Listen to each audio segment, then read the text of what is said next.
All right, so good evening to all you fantastic meditators out there, and a warm welcome to day 4 of the 21-day Sahaja Yoga meditation course.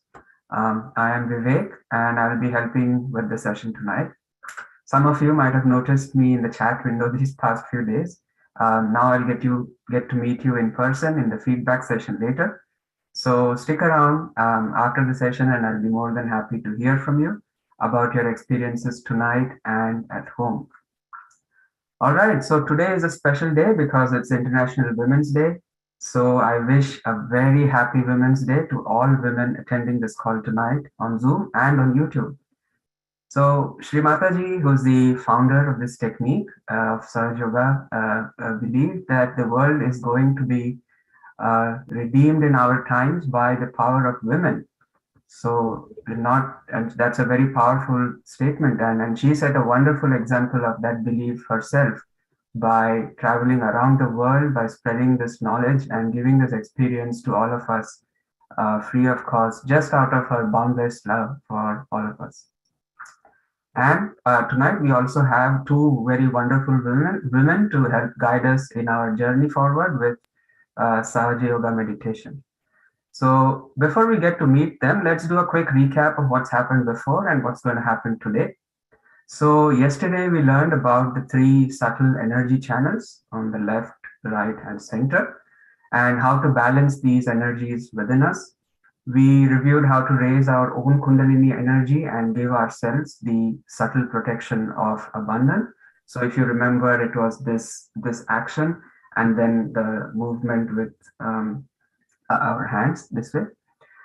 So today we will learn more about the 3 energy channels and balancing, and we'll also review how to meditate at home, because some people have been wanting that guidance on how to do it at home. So we'll be reviewing that, and we'll also give you more information about foot soaking, which is an important cleansing technique in Sahaja Yoga. So if that sounds exciting and you would like to learn more, stick around to the very end and we'll give you all the information that you need. So let's move on and we'll meet our 2 wonderful guides for tonight. We'll talk to Julie first. So Julie, how are you doing tonight? I'm good, Vivek. How are you? Pretty good. So a few words about Julie. Julie has been practicing Sahaja Yoga for around 12 years now. Wow, that's a long time, Julie. Yes. And she has a twin sister, Jen, who is going to be meeting us sometime later in this same 21-day course. So we're looking forward to meet her too. So Julie is from Downers Grove, just outside of Chicago in Illinois. And she is actually in a band that plays Sahaja Yoga music. So Julie, can you tell us a little more about this band? Sure. So we all met through this type of meditation that we do. We meditated together and then discovered that each of us played a different instrument.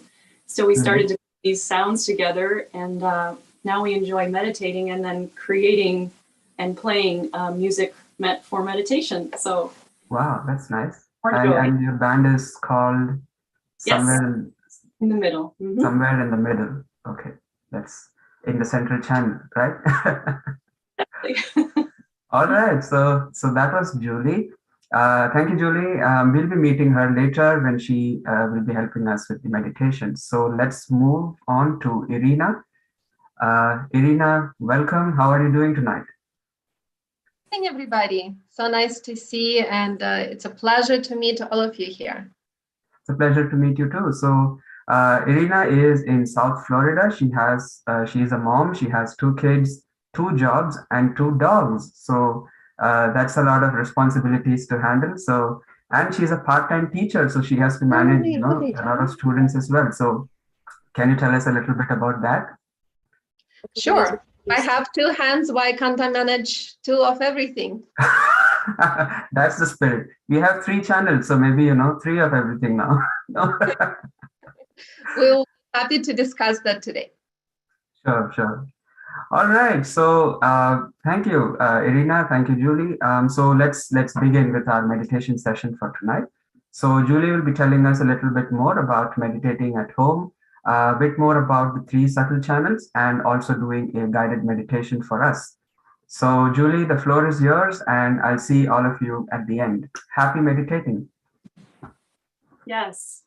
Thank you, Vivek. First of all, I'd just like to congratulate everyone for making it to day 4 of this great meditation program. I guarantee it's something that you won't regret at all. I started 12 years ago and it's completely changed my life ever since. So I'm so grateful for this. And I just applaud you for sticking it out for these 4 days. And maybe you're brand new tonight and that's okay too, but I promise this will be an exciting journey. And that's really what meditation is a journey. It's a journey within. So last night, we all, if you were here, we heard from Michelle, and she shared a little bit about the 3 energy channels that are within us. We have 7 chakras as well as 3 channels. And tonight I'm just going to go over them in just a little bit more detail. So we basically have within us a left channel, which is represented by that blue line that goes up from our sacrum bone all the way up to the top of our head. And then we have a right channel, which is represented by the yellow line going up. And then we have a central channel, which is that white line going straight up through the chakras all the way up to the top of our head. So these channels are really important in our meditation, and it's important to kind of keep them clear while we're meditating. And we have techniques to do that. The left side, I'll talk a little bit more about that. It's essentially more of the feminine side. It's a little bit more of the yin versus the yang. It also has to do more about more with our past and more with our emotional side, as well as our desires. So again, on a daily basis, especially in this modern society we live in, it's really easy for these channels to get out of balance.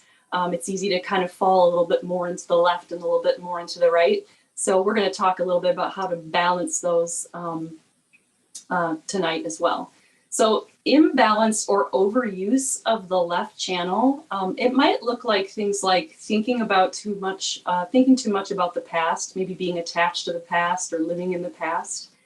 It might look more like some negative emotions that set in, like maybe depression or anxiety, maybe lethargy or lack of motivation. It could look like guilt or fear or some of those unwanted emotions. And then also an imbalance of the left side might just look like a lack of pure desires, or the lack of the pure spirit or the pure desire to evolve and become the pure spirit. But again, having the left channel also has some great qualities to it as well. So a balanced left channel might look like feeling calm, feeling happy, feeling full of joy, feeling full of peace, feeling very free. So let's move to the right channel. The right channel is really more about the masculine side. It's the yang side. It has more to do with our future. It has more to do with thoughts and the intellect versus the emotions, and then has more to do with our actions versus our desires. So if you're imbalanced on the right side, which again, we live in this crazy society, so it's easy to get pulled in either direction. It might look like maybe thinking too much about the future or planning too far ahead in the future, thinking about things that really haven't happened yet. It might just look like thinking too much in general. We're all probably guilty of that at some point. Trying to solve the world's problems. Again, just using our mind to try to do everything. And our brains are good. Our brains serve a purpose in our life. Thoughts do serve a purpose in our life. But when we're trying to meditate or become closer to our spirit or try to evolve as a personality, we want to go past the mind. We want to go past the brain, because really we're so much more than that. And it might look like an imbalance in the right channel might look like maybe just impure actions. And this could look like maybe a hot temper. Maybe it looks like aggression. Maybe it looks like impatience.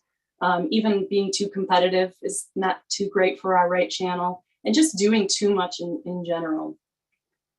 But having a balanced right side, it really looks like doing the right thing at the right time, kind of being spontaneous. I know it's hard to do, but it might look like not being subject to the clock, just letting go and just being spontaneous, doing things your way instead of following things always, having to do things at a specific time. So really just letting go of controlling everything and kind of just being patient while things work out on their own versus, again, trying to kind of keep a grip on things. So that meant like what a pure right channel looks like.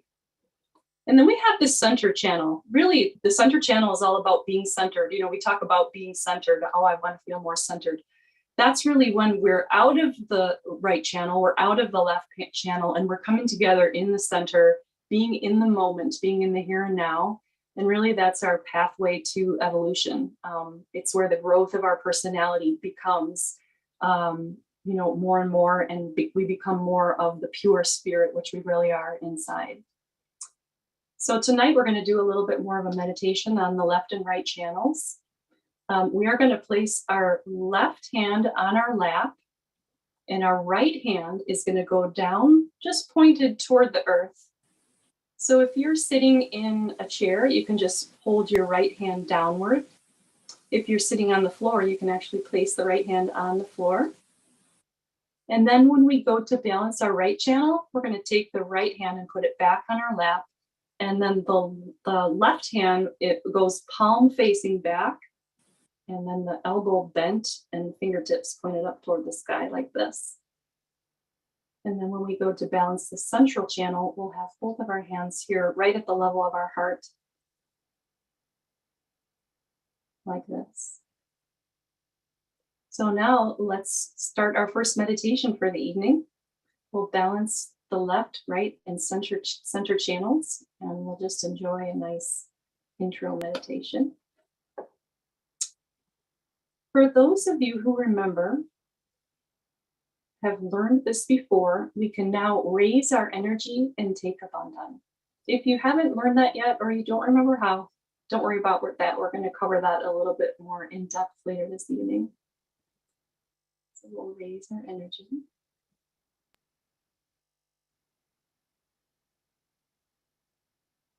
And if you don't know how to do this, you can just close your eyes and take your attention inside.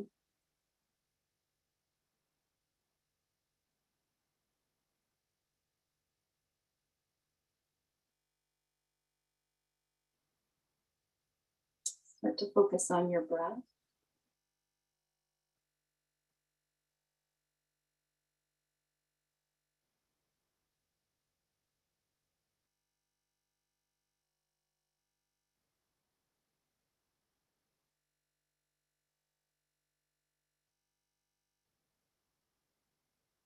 Take some nice deep breaths in and out. Just nice, slow, steady breaths.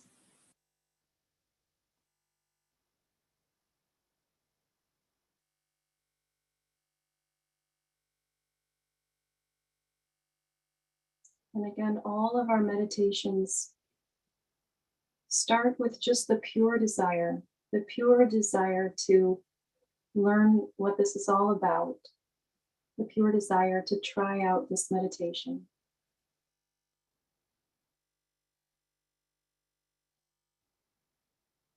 So we'll keep our left hand on the lap now and take the right hand and point it down toward the earth. And here we'll start again with some affirmations. These affirmations are spiritual truths which resonate with us and help clear away any obstacles to us going into a state of meditation. So to clear our left channel out, we're just going to say, inner energy, please cleanse and strengthen my left channel.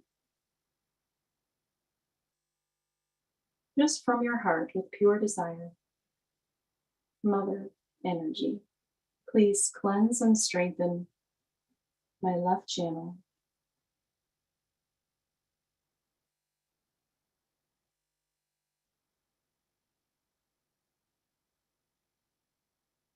Please take away any negative emotions.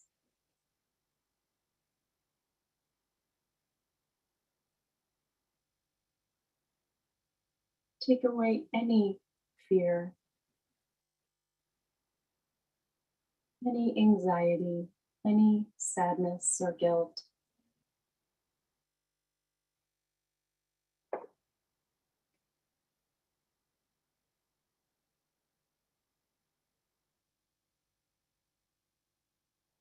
Please remove any attachments to the past. The past is over.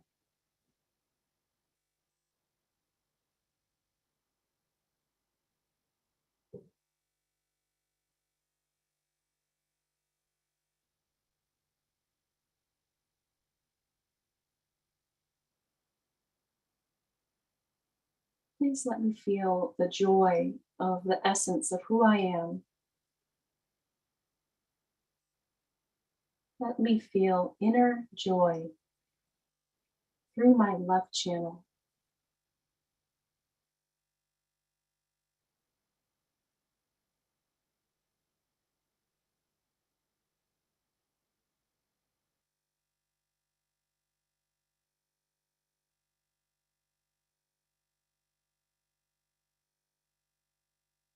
This joy that we can feel when we're meditating is beyond the state of happiness, which alludes to a more temporary state. This is the state of joy that never leaves. It's always there, just based on who we are, recognizing who we really are.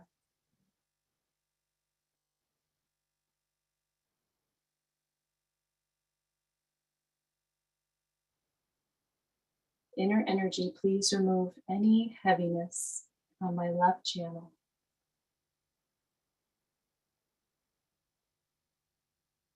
Let me feel the light and the love.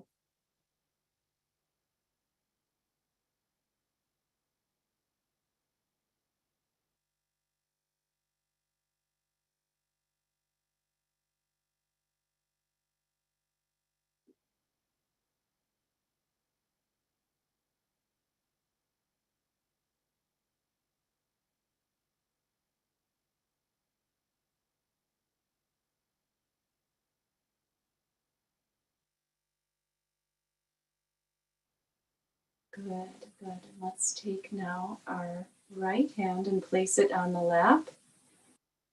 And we're going to bend our left elbow. Fingers pointed toward the sky and the palm facing back.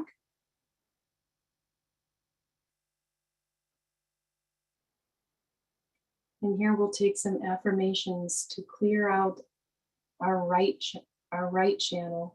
And again, I just say these affirmations once or twice, and you could repeat them in your own mind a couple times. We don't want to think about them. We don't want to analyze them. We just say them. And then just be still to see what happens.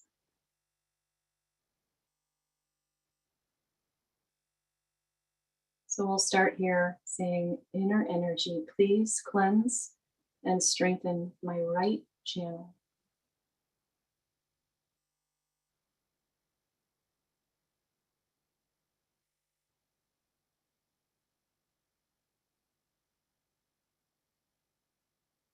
Please take away all thoughts.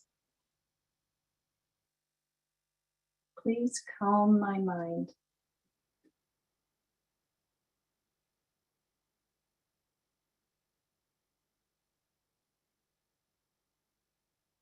Right now, there is nothing I have to think about, nothing I have to do.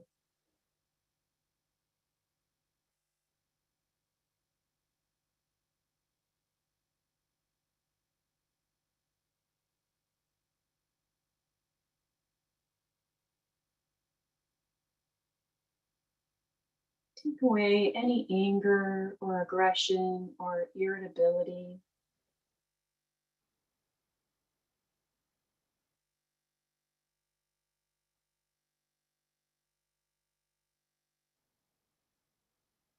Take away any futuristic planning and help me to be more spontaneous.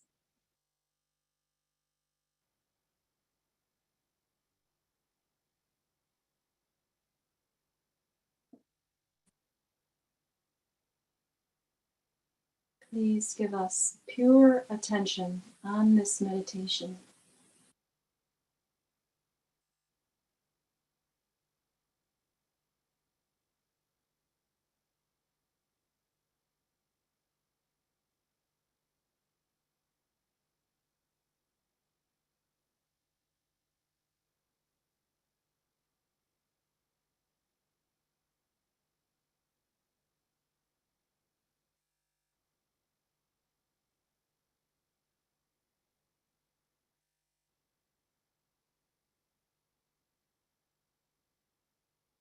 All right, and now we'll take both of our hands at the level of the heart, palms facing up.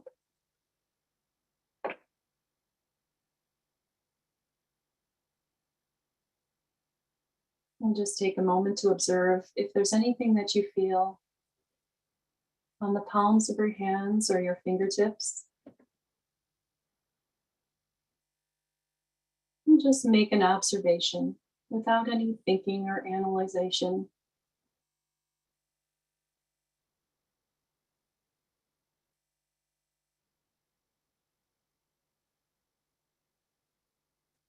And here we'll ask of this inner energy to please come into our central channel and clear away any blocks or obstacles.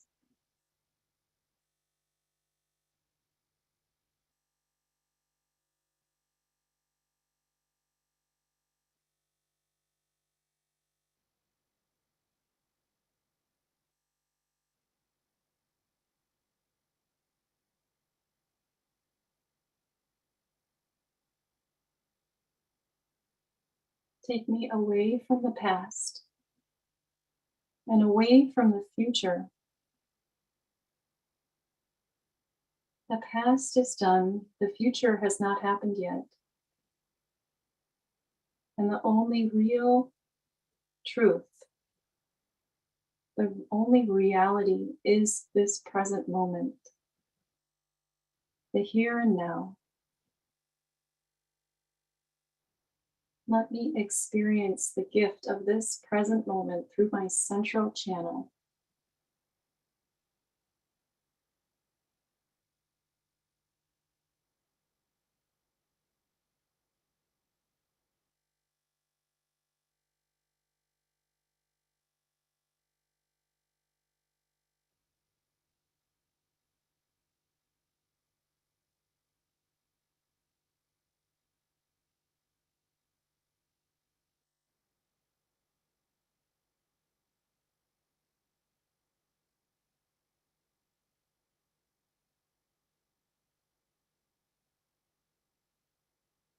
And we can take our hands back down to our lap, just gently resting them there, palms facing up.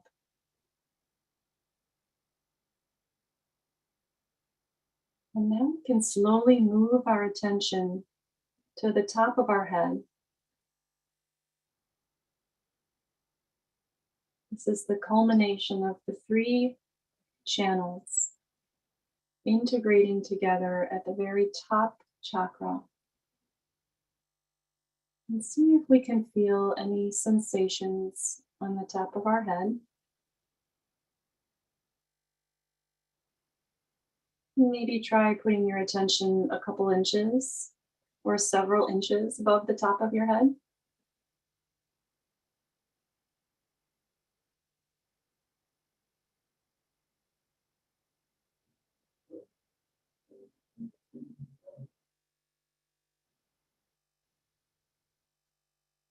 And we'll ask here with pure desire and sincerity of this Kundalini energy within us. Please take us into a state of meditation. I want to experience a state of thoughtless awareness.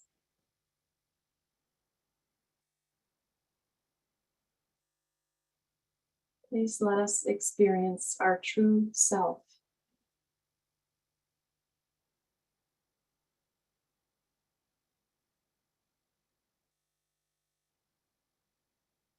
Please take us into meditation.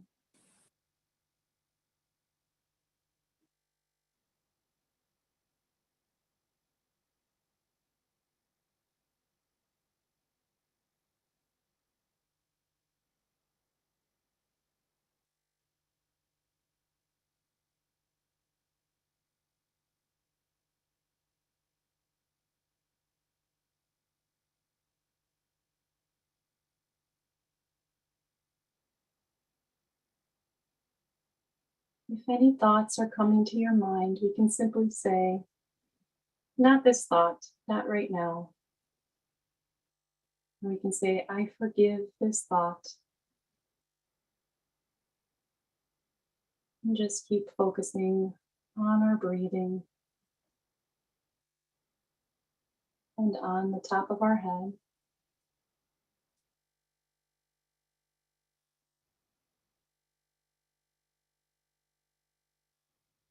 And perhaps simultaneously putting our attention on the palms of our hands as well.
Very nice, everyone. Isn't it great just to take a few moments of silence in the day, connect with ourselves? It's really interesting meditating with such a big group of all of you because we can feel more energy rising through our channels and chakras. Because the more people there are, the more that one person's imbalance might correct another person's or one person's balanced right side might correct another person's imbalanced right channel, and vice versa with the left side. So what happens is when a large group comes together, we more quickly come through to the center channel, and we can enjoy some of those vibrations that some of you might be starting to feel. So great job. I know it's hard to stop, but we will open our eyes now, and I'll turn it over to Irina, my co-host, who will check in with you and see how you're feeling. Thank you, Julie. It was so good. I felt like we shouldn't stop it ever. Yeah. Thank you for leading us. And the beauty of this most simple meditation you can find is that it is so natural. It is so, if you are connected, everything just flows. You don't have to overthink it.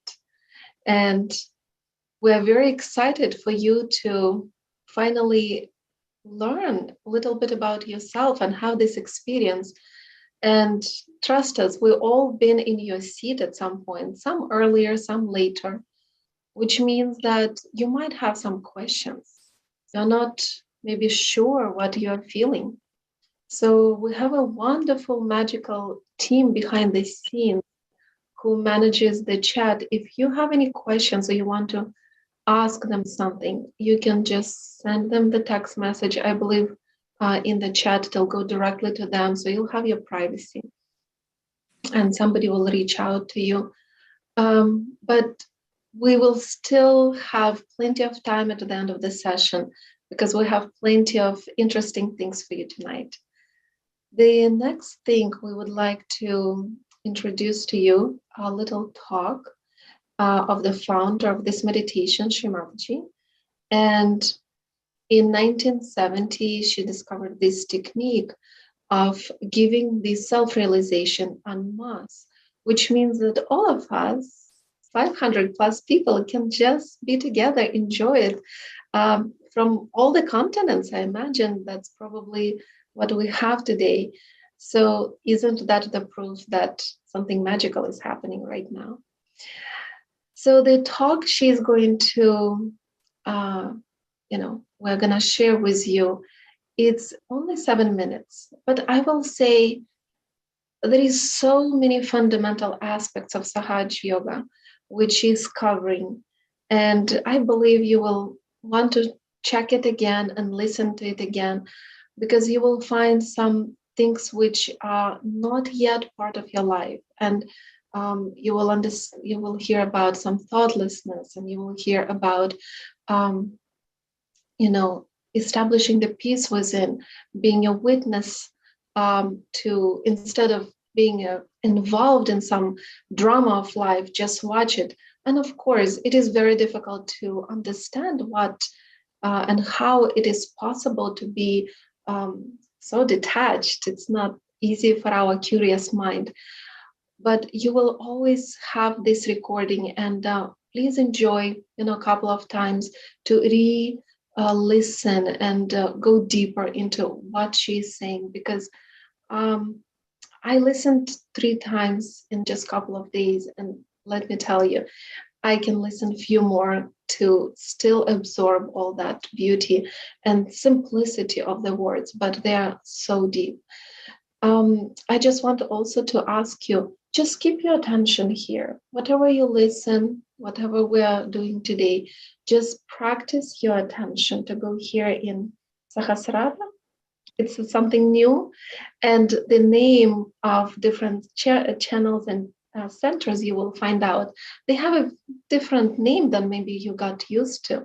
So that is Sanskrit names for some of the parts of our body or the states. So you might also encounter that in the talk.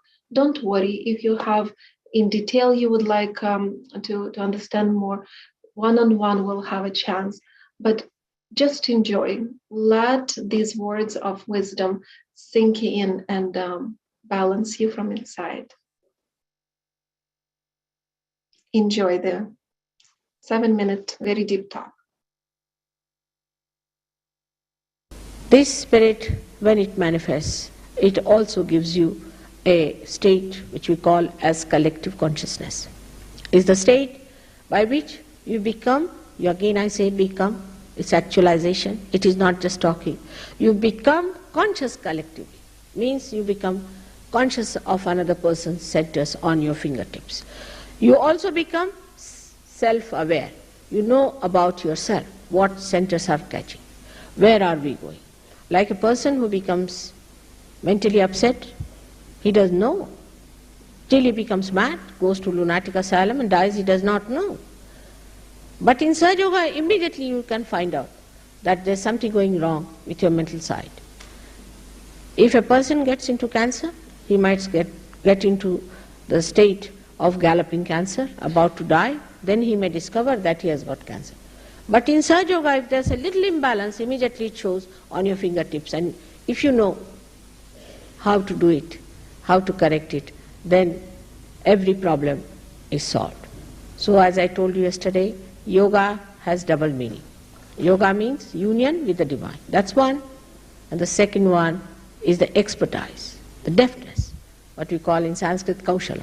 You must have the deftness, how to handle this all-pervading power that is flowing through us, how to understand ourselves, how to understand others. That's an important part of Sahaja Yoga. Now the third thing that happens with self-realization is that you get a state of peace, of bliss, and of joy. When the Kundalini rises above this Agya Chakra, you become thoughtlessly aware. It's called as Nirvichar Samadhi, thoughtlessly aware, where there is no thought in your mind. If you want, you can think. If you want, you can think. But if you don't want, you can be in that state where you don't think. Actually, it's maddening sometimes, the way man is thinking, morning till evening, yarns after yarns, useless things, a joyless pursuit.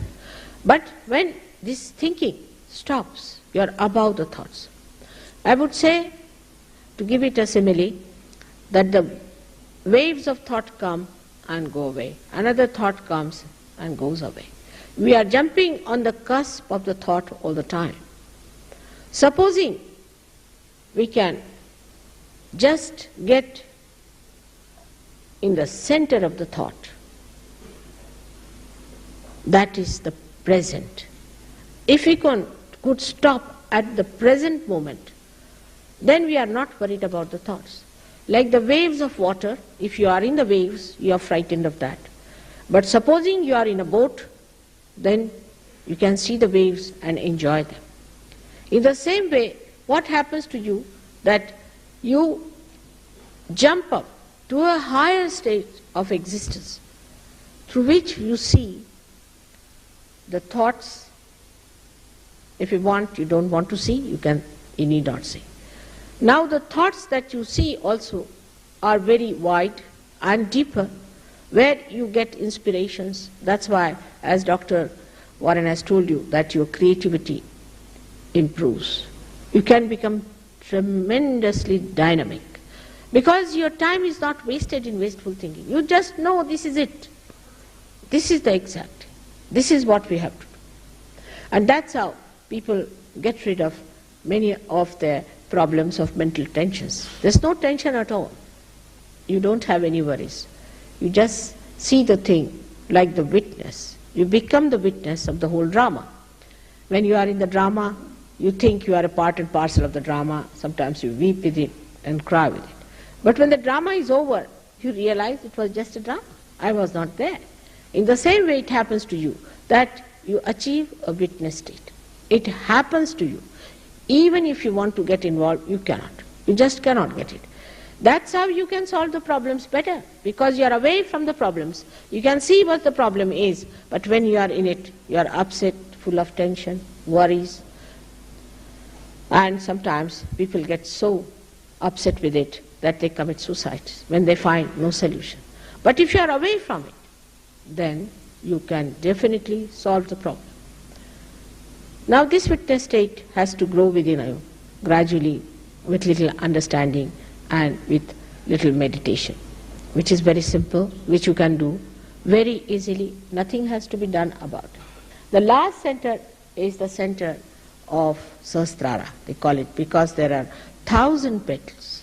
1,000 petals because there are 1,000 nerves which get enlightened. And the light from the flame, as you see in a candle, in the same way, it appears like tongues of flames, beautiful tongues of flame of various colors. You see them opening out. First you don't see, first you become the light, and then you can see it also, that it opens out as a beautiful lotus of flames of beautiful colors. And you stand in between to see that you are there watching all this within yourself. This center has a speciality, that all the centers you have seen, the 6 centers, are placed in the head. This is what we call the station of the centers, or the pithas. The centers are working there, but actually their guarding forces are in the head. And when the Kundalini comes up and she integrates you and enlightens the brain, all these centers also get enlightened, and you feel that you are completely integrated. Your mind, your body, your soul, all work together. There's no fight. You are extremely restful, you are peaceful, and the bliss you feel actually as physical manifestation. For example, if you want to see something very beautiful, you see something very beautiful and you like it, like Mona Lisa's painting now, many people go to see that. They don't know what they like about it, but I know what it is. When you watch that, there is no thought. There's no thought. When there is no thought, the creation of the artist in that photograph or in that painting or in any beautiful scene or anything that you see, the whole thing is reflected within you as if it's a ripple-less ocean or a ripple-less lake in which all the surroundings are reflected completely. And then you feel actually physically as if the joy and the peace is flowing down you, like peaceful happening. You feel that relaxation just coming on you. Physically also you feel it, and you feel extremely charmed by that.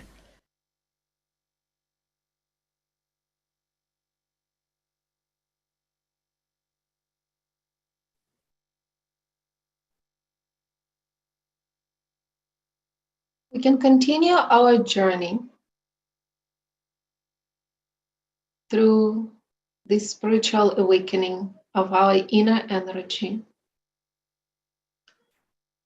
And now we can ask that, dear energy, Please help us to establish in this peace, calm, and serenity.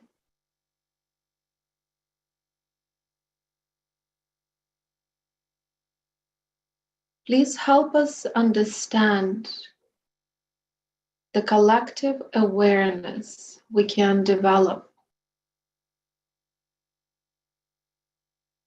through the means of meditation. How can we feel ourselves on our fingertips and feel the energy of others?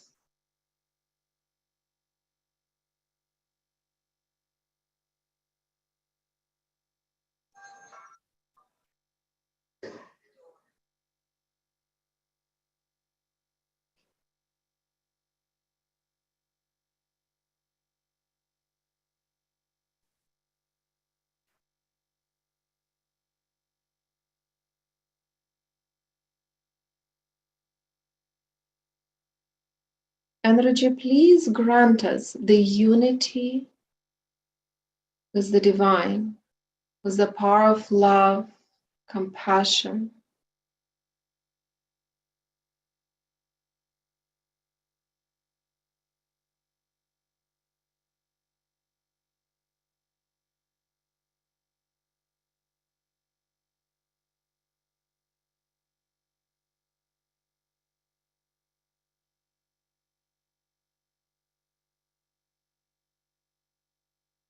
May the peace establishes within our subtle system, the peace given by the lack of thoughts, anxieties, and stress. Because at this moment, I let go.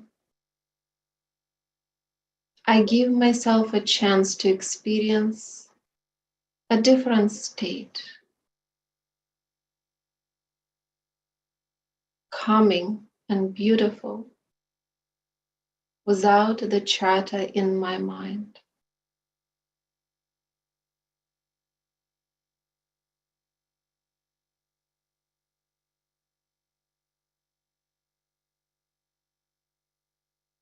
We can also ask this energy to guide our attention deeper within,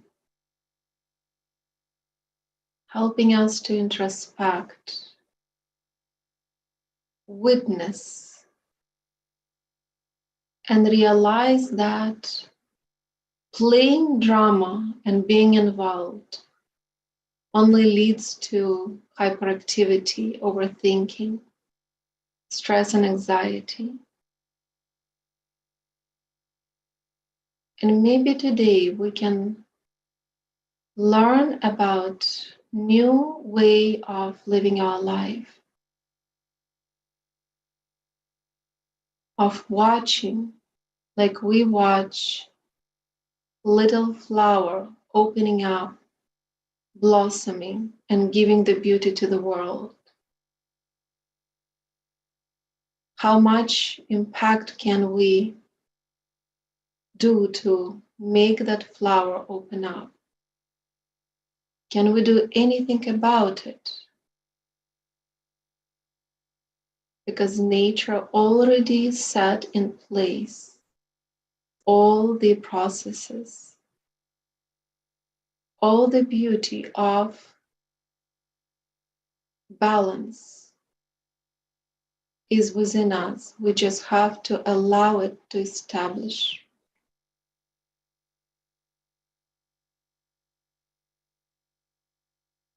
We have to let this energy start working.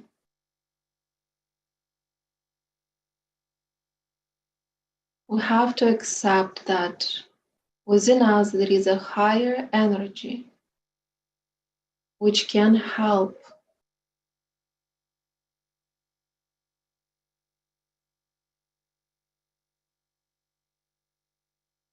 as we mentioned before. This energy is nurturing, loving, intelligent. Those are the qualities of mother. And we are celebrating all the women today. So let us offer our gratitude to this motherly energy which is awakened within each of us, which is there to help us grow.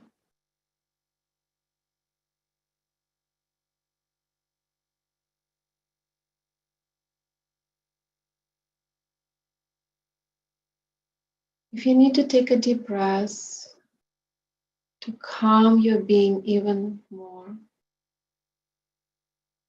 to get in the depths of your inner being,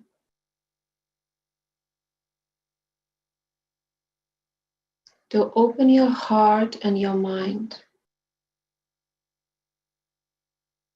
to the love of divinity.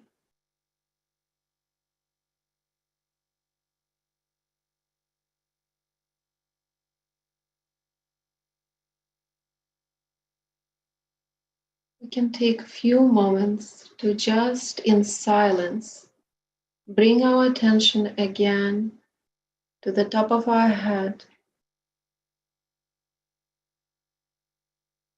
and let this energy work its magic.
As we meditate more and more,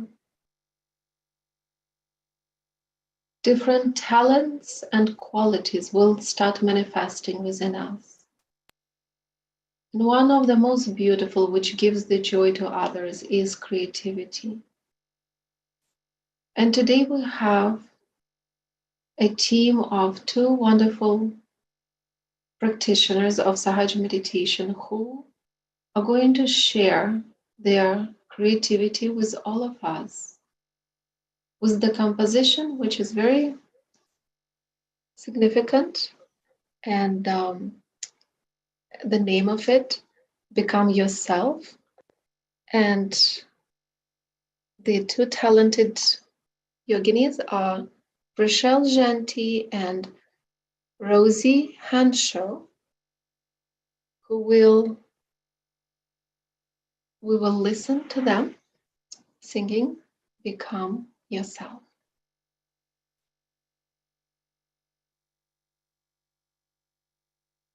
Kundalini ma Kundalini Karo sape kripa Become yourself Kundalini ma with Rayah Karo sape kripa. Let's go. Whoa, whoa, whoa.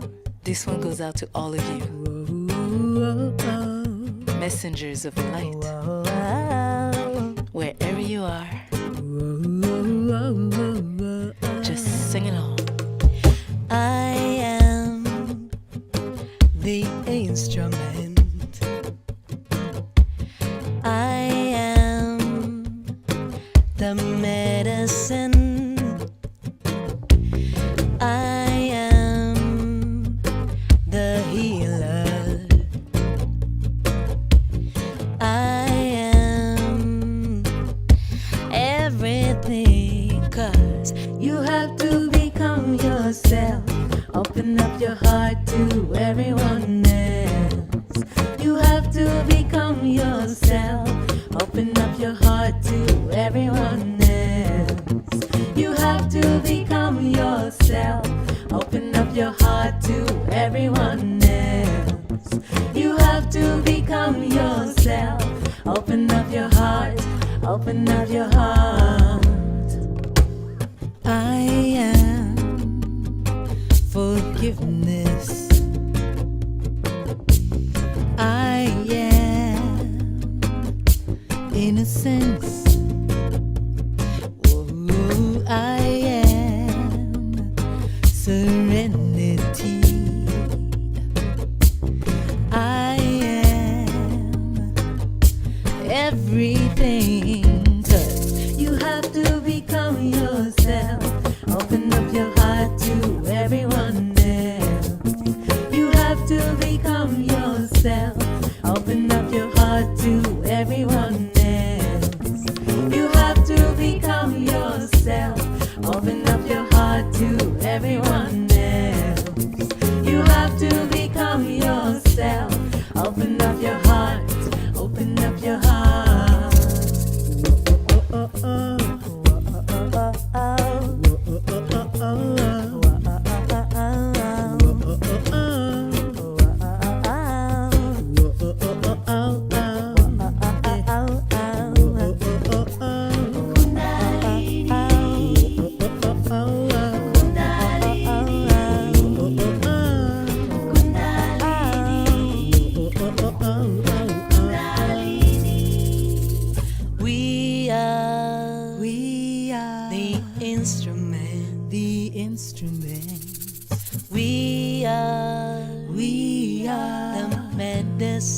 The medicine. We are the cure. We are everything. 'Cause you have to become yourself. Open up your heart to everyone else. You have to become yourself. Open up your heart to everyone else. You have to become yourself. Open up your heart to everyone else. You have to become yourself. Open up your heart. Open up your heart.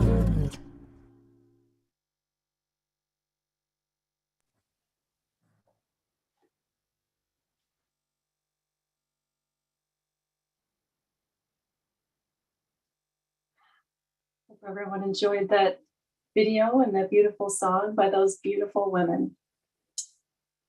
I'll just make a note here that not all music that we play for meditation needs to be calming and kind of the thing that we think of typically as Americans, kind of like that spa music and very calming.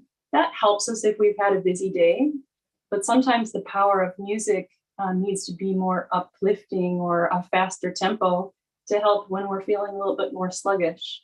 So it's amazing all the different kinds of music that can actually help us get into a state of meditation and stay in a state of meditation. Beautiful.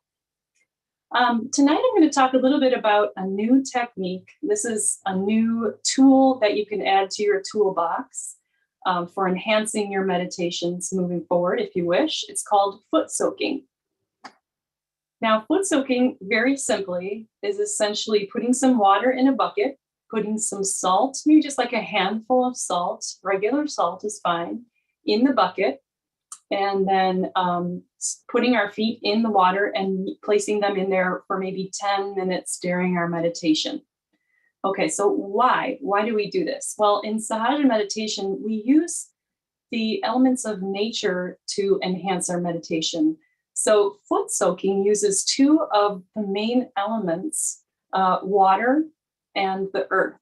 Now, the salt that we use represents the element of the earth.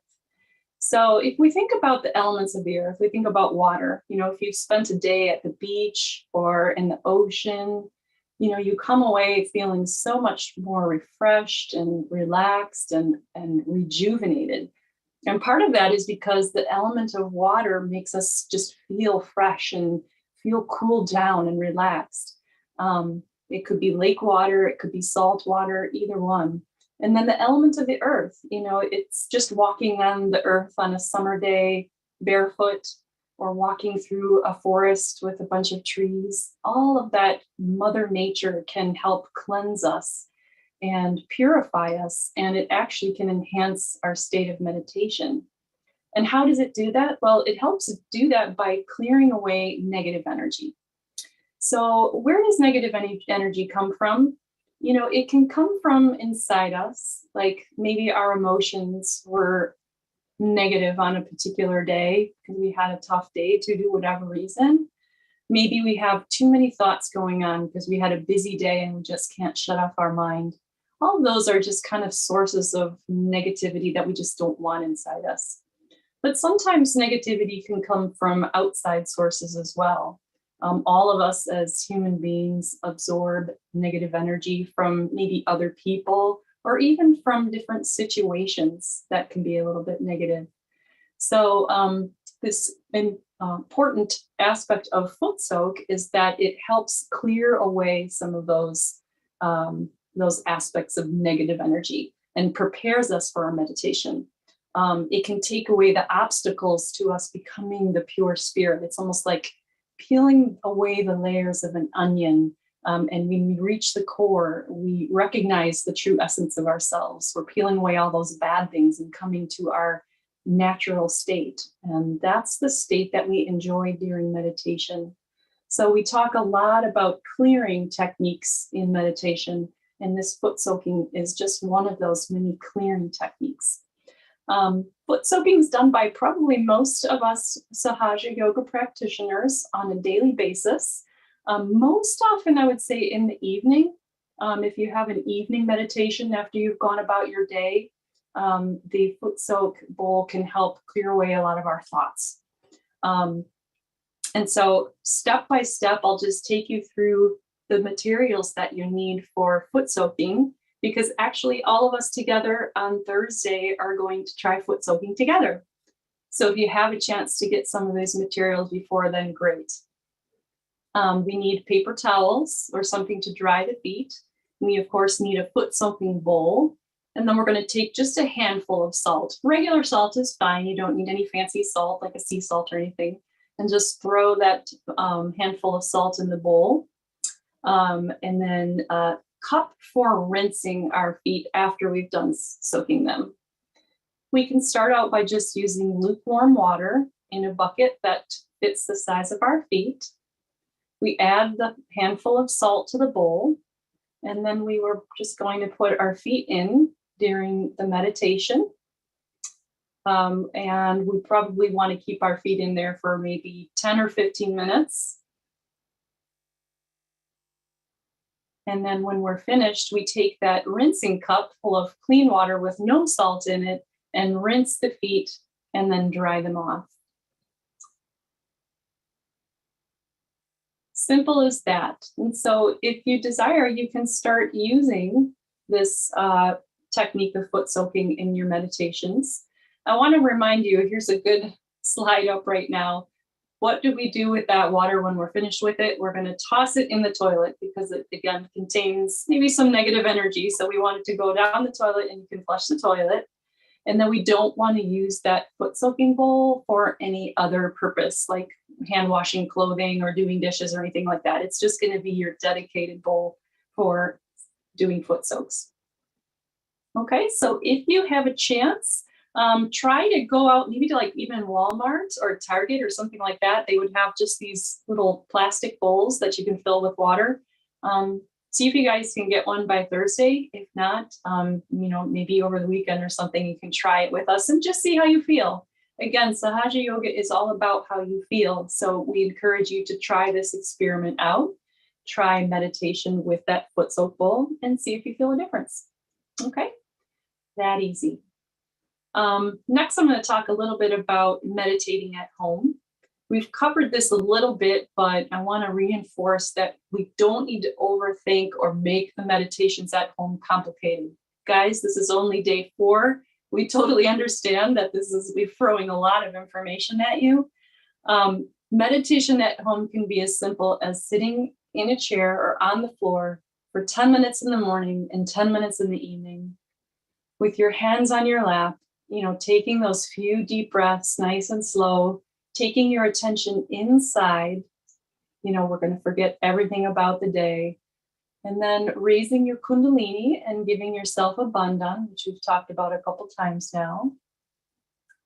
And then just sitting for meditation with the tension on the top of our head. We can put your hand there on the top of your head if you'd like as well. And if any thoughts come into your mind, you can say, not this thought, or I forgive this thought. I forgive everything. I forgive myself. I forgive everyone.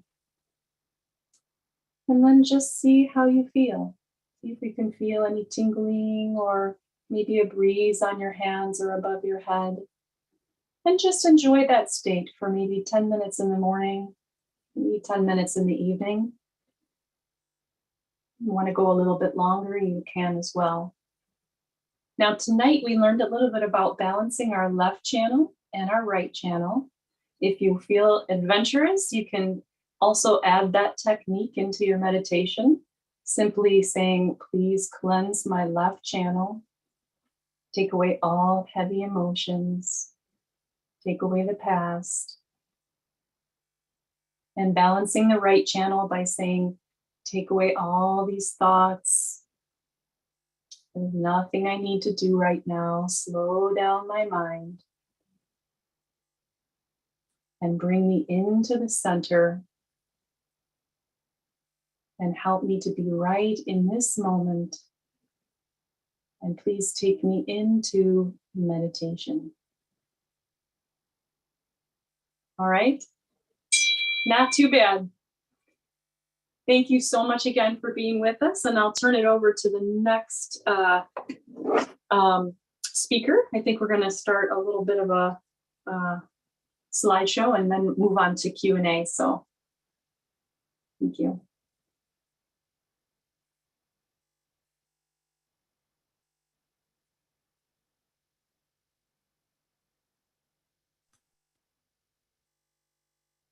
All right. So thank you so much, Julie. But before we move on, maybe we could actually do a small meditation, and then you can show us how to do the bandhan again, just for people to, revise and remember again. Absolutely. Yeah? Can you see my screen? It looks like I might be frozen there. Can you see No, me? we can see you pretty well. Oh, Yeah, okay. you're good. Yeah, go ahead. All right, so the raising of the energy one more time is taking our left hand kind of near our lower abdomen and taking the right hand, and the right hand's going to make circles around and back.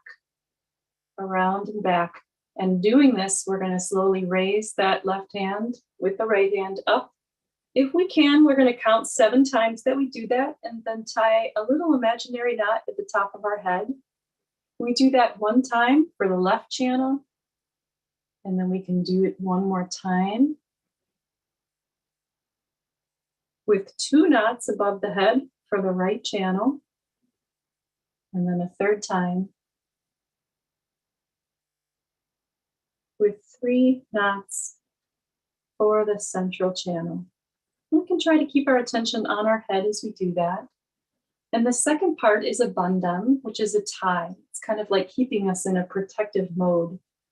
Left hand stays on the lap and the right hand does all the work, making arches from the left to the right and back. And we do that 7 times. So we're on 3 now. 4, 5. And we don't even want to count. We don't want to even use our mind. We just want to stay nice and surrendered during this process with our attention on the top of our head. And sometimes we can even start to feel our energy rise during that process of raising our energy.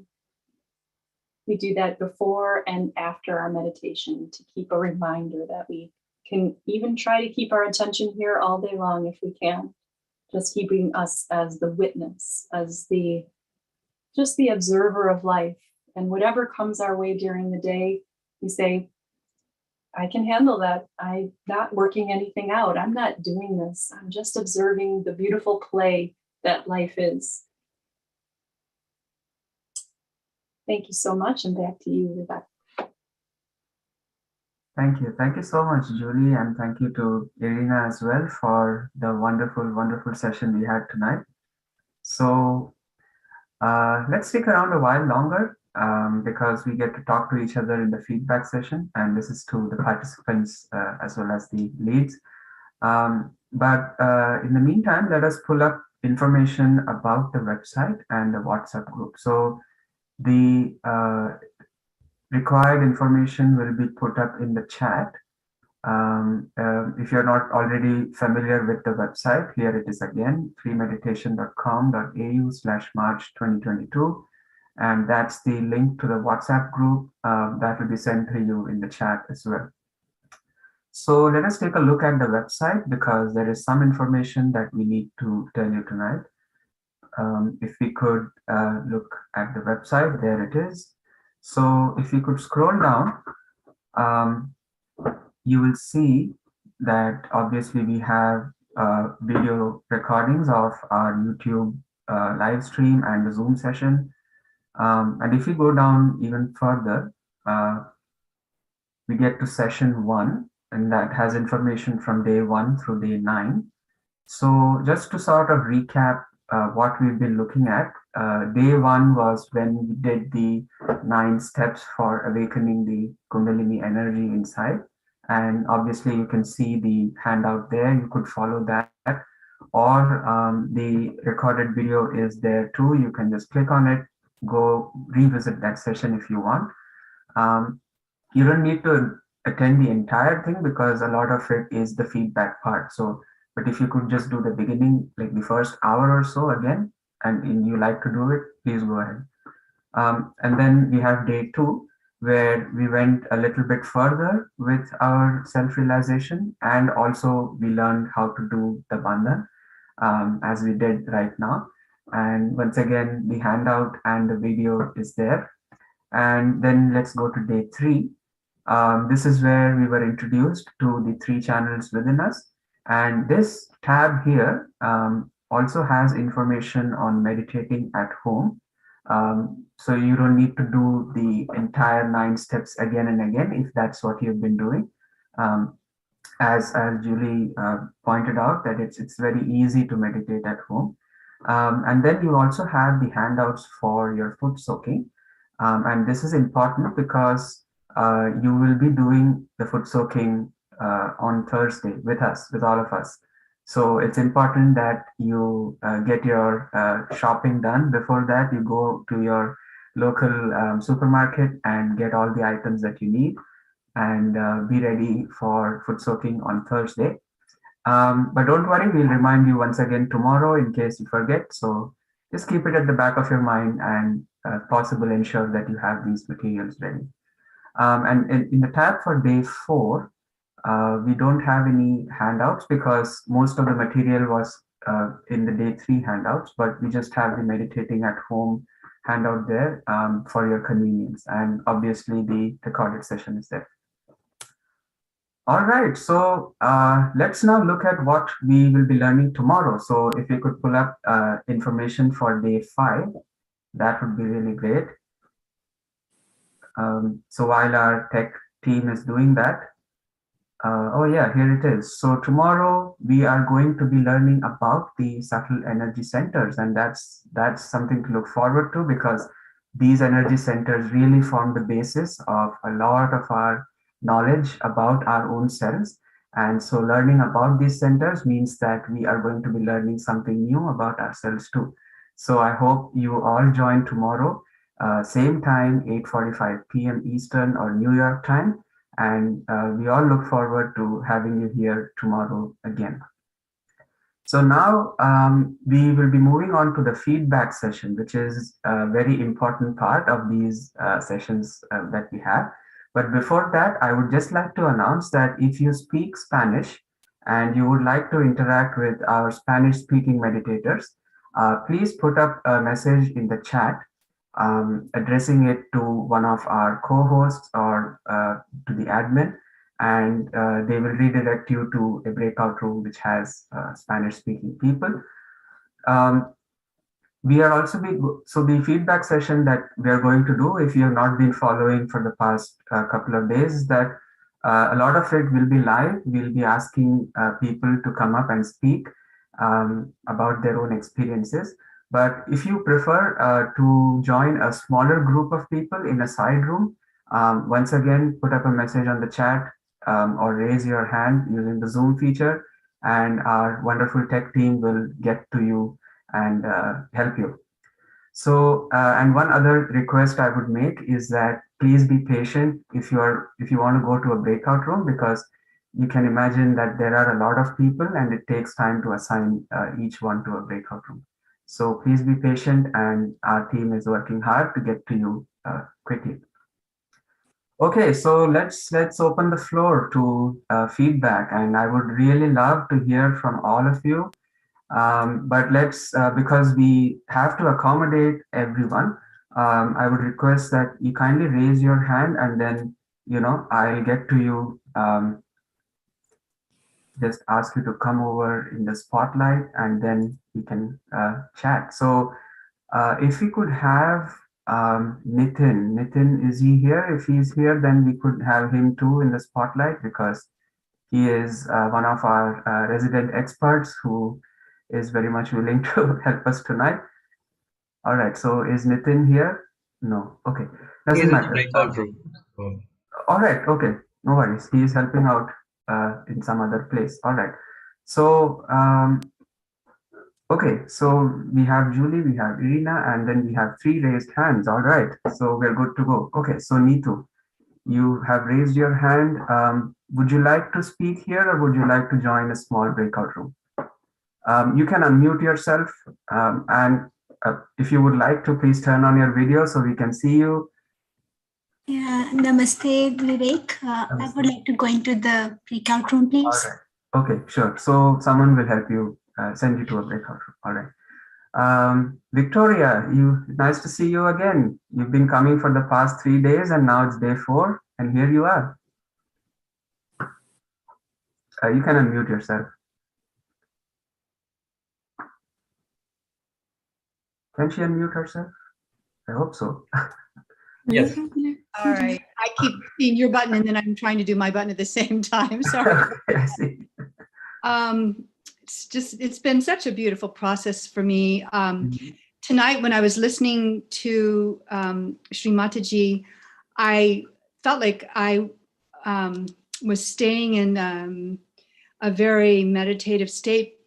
And much of the time tonight, while I was in the meditation state, I just feel so full of heart and love that I just keep sitting up and smiling and just very teary, but very full in my heart.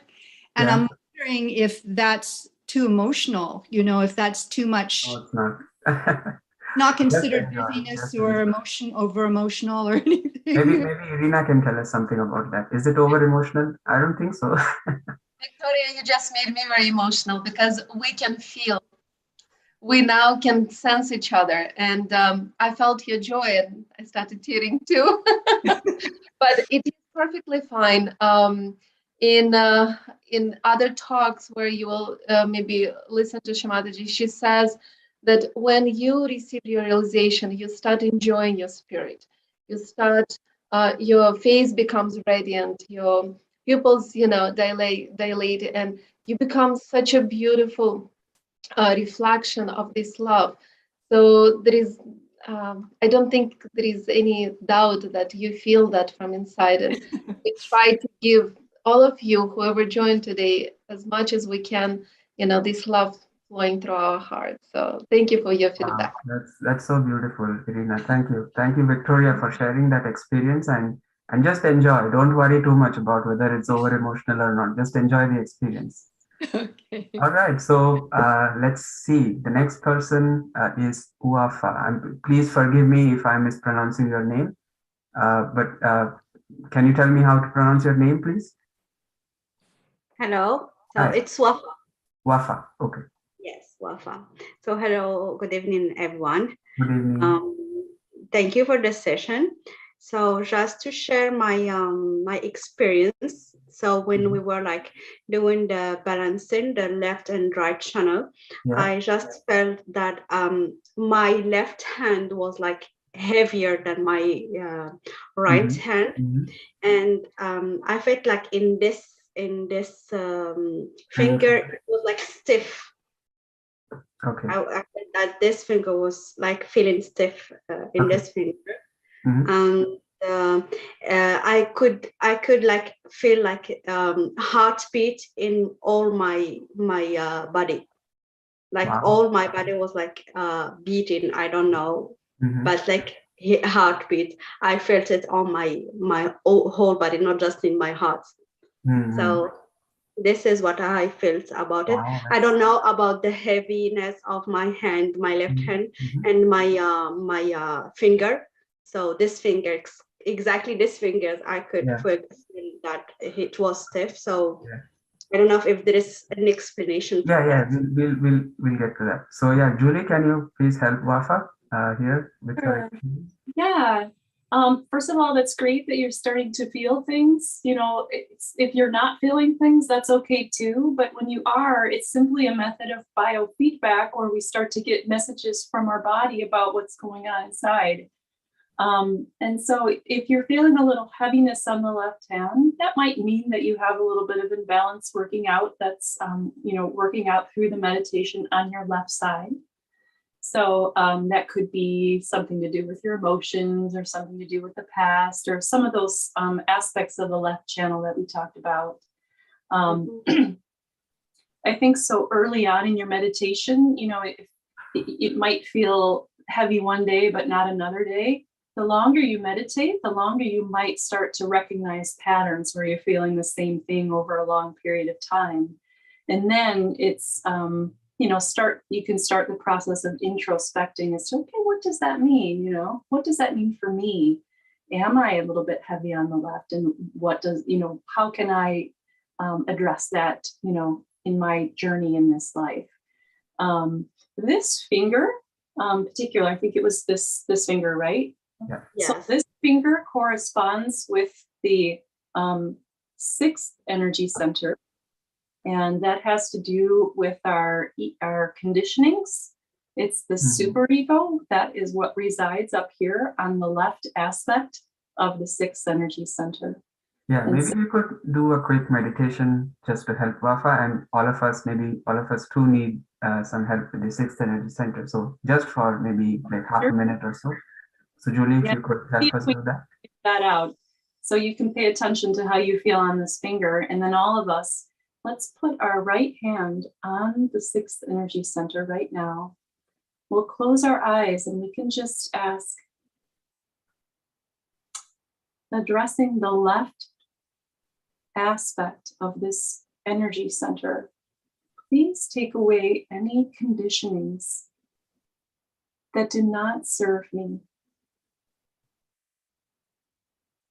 Take away any false ideas, false beliefs that are creating an obstacle to my spiritual growth.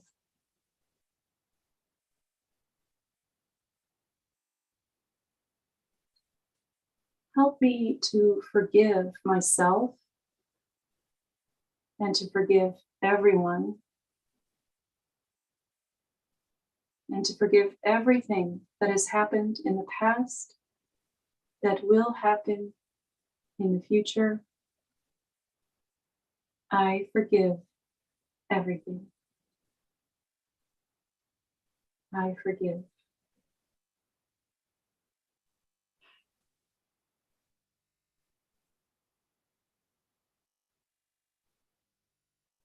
Julie, maybe we could work on the back agya also.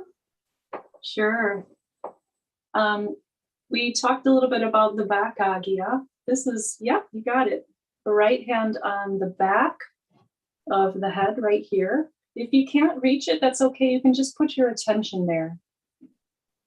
And here's where we can tilt our head up a little bit toward the sky. Rest our head in our hand and say, Mother Energy, please forgive me. Please forgive me for anything that I've done against my spirit. Please forgive me for anything that I've done wrong, knowingly or unknowingly.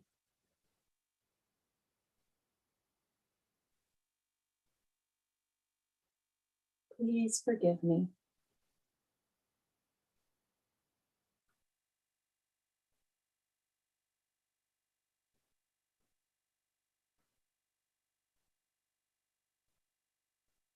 Please forgive me as I forgive everyone.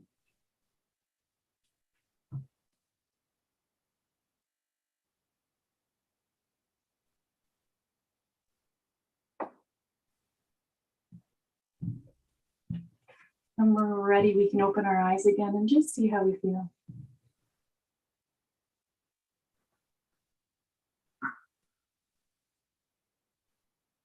Yeah, that was amazing, Julie. Thank you so much.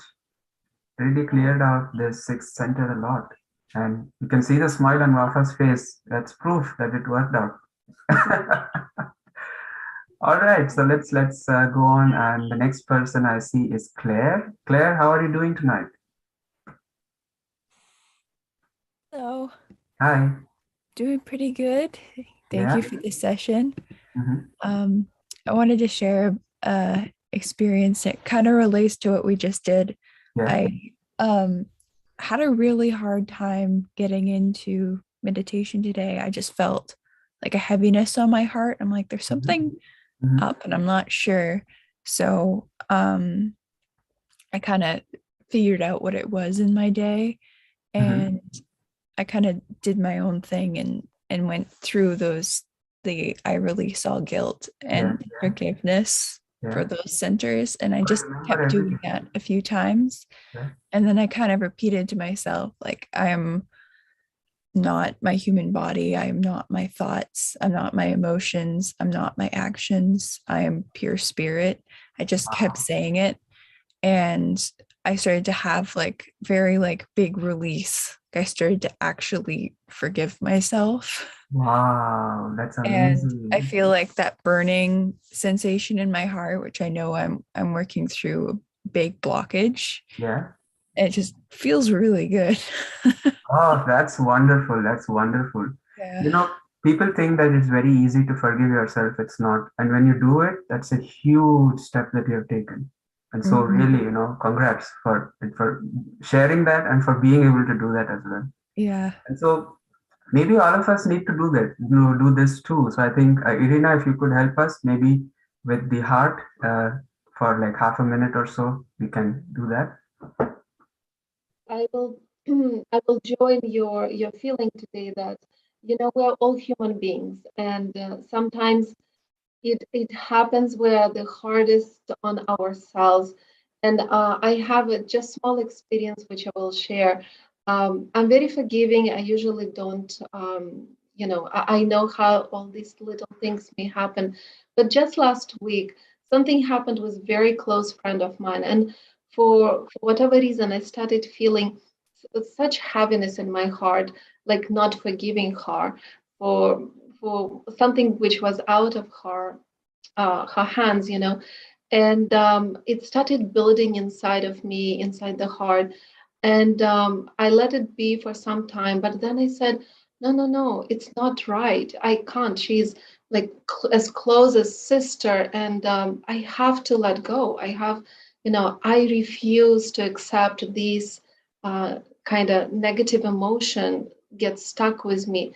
And you know what, like you said, the moment I allowed myself to be free of it, it was gone. And I couldn't even remember why I was feeling angry with her. And these kind of told me and showed me after so many years of practicing that it is up to us. If we want to let go, this energy will help us and will release any pressure. It just, we need to finally start willing this to happen. So with that desire in our heart, that first of all, we need to recognize that the beauty of this divine love is within us. So if we are harsh on ourselves, we are kind of disrespectful with this energy as well. So loving ourselves, respecting, and finally start feeling content with who we are. It is a time to start doing it. It is time to open our heart to embrace who we are.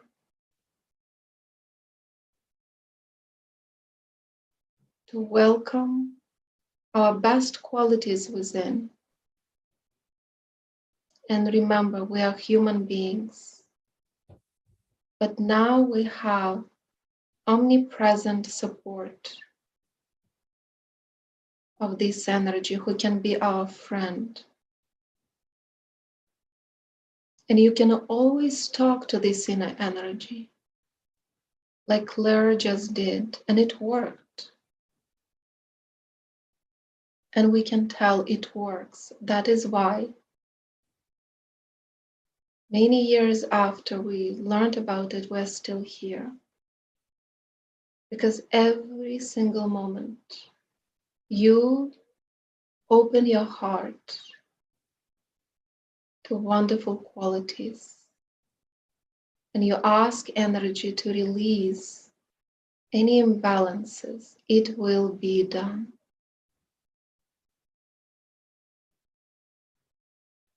So hopefully you feel a little stronger within,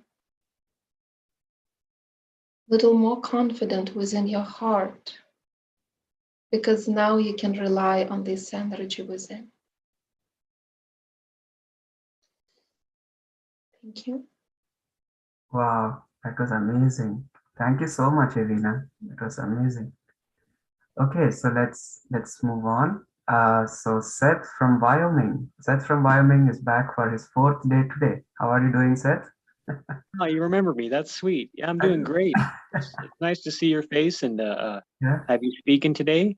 Yeah. I actually have a question. Of course, I'm a music guy, so I Yeah. want to talk to Julie. Julie, I got a few questions for you. A small group. It should be not too difficult. What instrument do you play?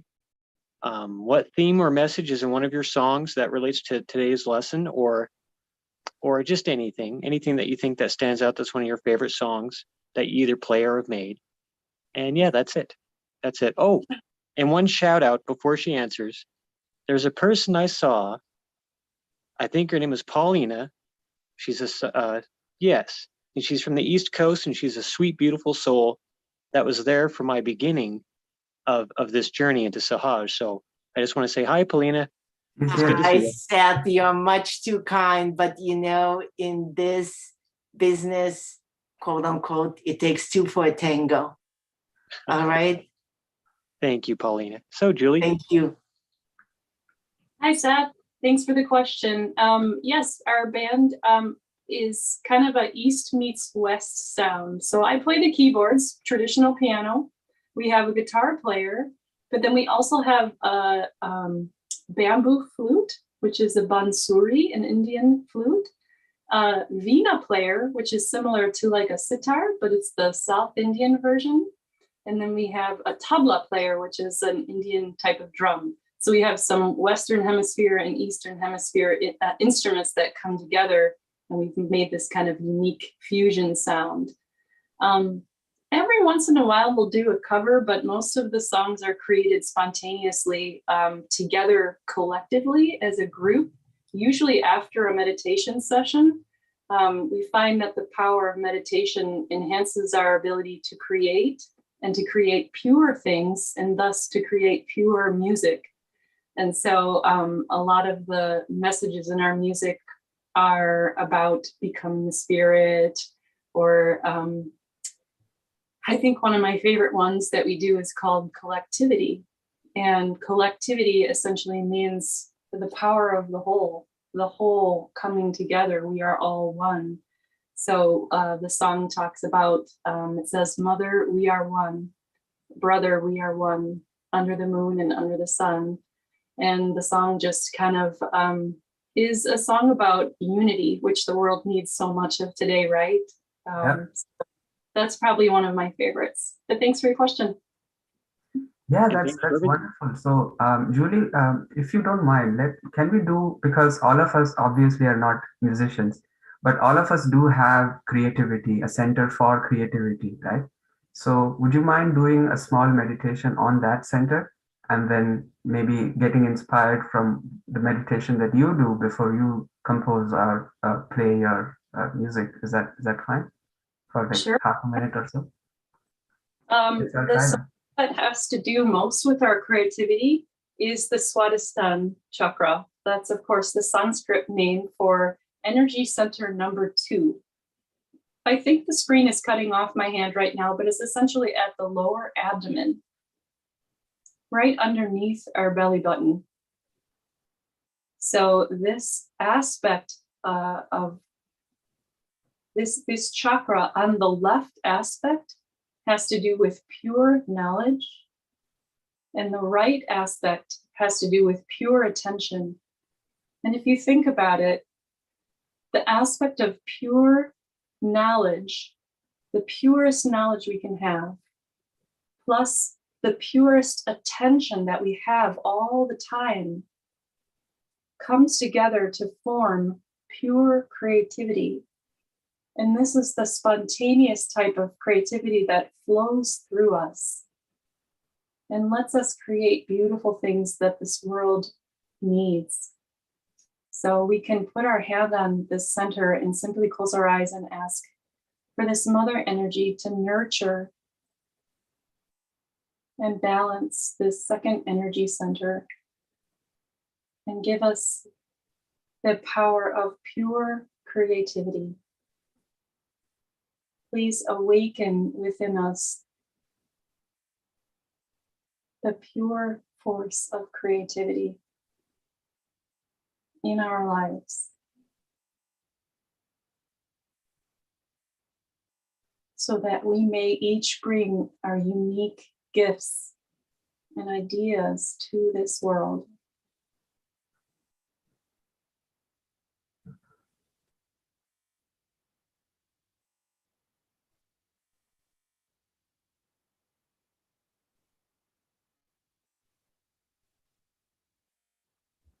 And then we can bring our attention back up to the top of our head now and just sit for a few more moments and enjoy that power of collectivity, the power of the whole. When we meditate with a large group, we are all connected at the level of the Sahasrara chakra, that 7th energy center on the top of our head. So we ask, bring us all together. Please unite us. We are all part and parcel of one whole. We are each a drop of water in the ocean of love.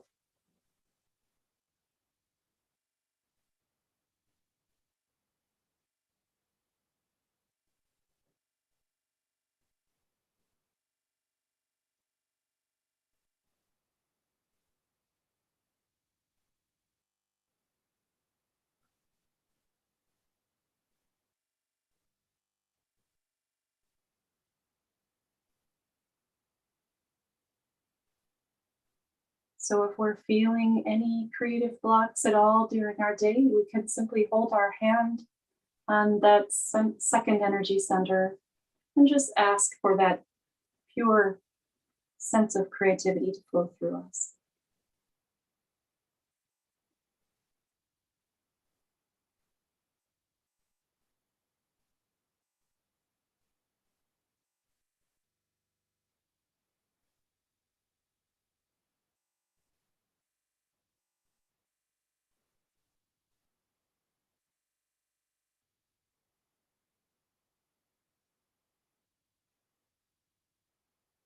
All right, so thank you so much, Julie. That was again wonderful. And I'm sure all of you are getting the impression by now that both Irina and Julie are some top level meditators right here, and that we are all very privileged to be in their company tonight.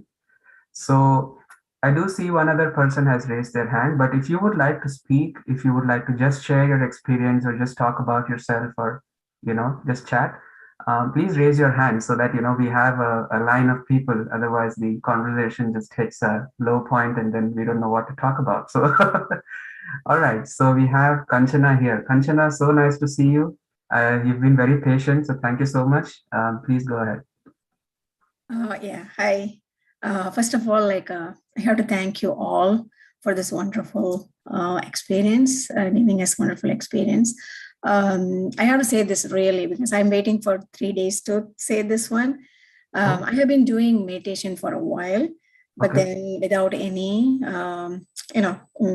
there's no improvement in there. So I was at the breaking point, asking question, what am I doing? What am I doing? And then this one is I see the difference in 3 days. Oh, that's wonderful. Yeah, first day I don't know whether I really checked the subtle changes, but then today morning in during my meditation I felt the tingling, the vibrations on my both the hands, or more on the right side. But then again, in the afternoon I tried it one more time, just for 10 minutes. And my both the hands were very cold the first time. Yeah. So that's. But I didn't have the cold feeling today now during this session. But it's just the vibrations. So yeah. So I'm seeing the difference now. Oh, that's wonderful, wonderful. But yeah, so you did toss a few words in there, fingers were tingling, and then there were vibrations and coolness. So just for the benefit of all those who are probably a little bit unfamiliar with these words. Irina, do you mind explaining what these terms mean and what the tingling means and what does it mean for the right side to be tingling more? And yes, first of all, I want to commend Kanchana for actually doing meditation on we can't hear you, Irina. Do you mind speaking a bit louder or increasing your mic volume, please? Can you hear me now? Yes, perfect. No, I want to commend Kanchana for actually doing the meditation on her own at home, because it is like a homework. You're going to be more prepared for a class if you do your homework, right? So doing collectively, it does increase your sensitivity and capacity to understand more. But when you practice at home on your own, you are able to see how, Kanchana, first day nothing, but then slowly you will start seeing a difference. And what it is our hands have the reflection of all the energy centers. And we have main 7 on the left, on the right, and in the center. And we have the 5 fingers, but then you will learn throughout 21 days that the representation of these centers you will feel in your hands. So it could be tingling, it could be warm, it could be cold, it could be heaviness. All these are very valid feelings you might have. And why would you ask, probably, why is it happening? It's because when the energy starts cleansing, you can kind of imagine the pipe which has been maybe not cleansed for a short while, and here the flow of water tries to push out any any growth, right? So it takes a little time to push it out. And that is how, when the energy tries to take away any imbalances, or whatever it may be, in the form of heat or in little heaviness. So be patient with yourself. Give yourself a chance to go through this cleansing process. And as we know, it only in the fairy tales things happen fast and overnight, but in life it takes a little time. We're here 21 days for a reason, because we know you will need help, you will need support, and see the difference. And we're so excited for each of you who felt it today, because it's definitely something to be proud of. So thank you. Of course it is. And that was a wonderful, wonderful explanation about how we need to do our homework. Just meditate at home daily. And as Kanchana, just 10 minutes is more than enough. And that's advice for all of us here. You don't need to meditate for hours together. You don't need to set timers. You don't need to, be very rigid about the meditation time. Just 10 minutes. And Julie discussed this today also, that, just be spontaneous about it. And obviously these sensations are important. And we will learn more about them as time progresses. But that you're feeling it means that you're becoming aware more and more of your subtle system. And when you become more aware of the subtle system, your understanding about yourself increases, and you can correct these centers. And once you're able to correct them, it puts you in a better state of being. So it works sort of both ways. Yeah. So I have a question though. Yes. The one thing I know that, like when I was doing meditation before this one, I try to focus, right? I put effort in focusing. I think yesterday, Raman, I think he suggested to use this focusing on the head, right? Like during activities also. So I think I'm, my problem is like, I think too much. Like so many thoughts come. It's a really, it's a fight actually. Yeah. So what I think I'm putting effort actually, trying to put the focus here, to try to bring the focus here. I am putting effort, and my mind is telling me that it's wrong. Actually, you don't have to put it's a sahaj, right? So don't put the effort. But then I'm making the same mistake again. Yeah. What should I what should I do? How to correct it? I don't want to make the mistake here. That's so wonderful, Kanchana, that you are actually observant, and that some part of your mind, which is your own spirit, is telling you that it should be sahaj. But I'll let Julie answer this question. This is a tough one. I think I'm going to turn that back to you, Vivek. I think you need to answer the question. Well, the way I see it, the thoughts, right? But we're experiencing. Yes, we have to be sahaj about it.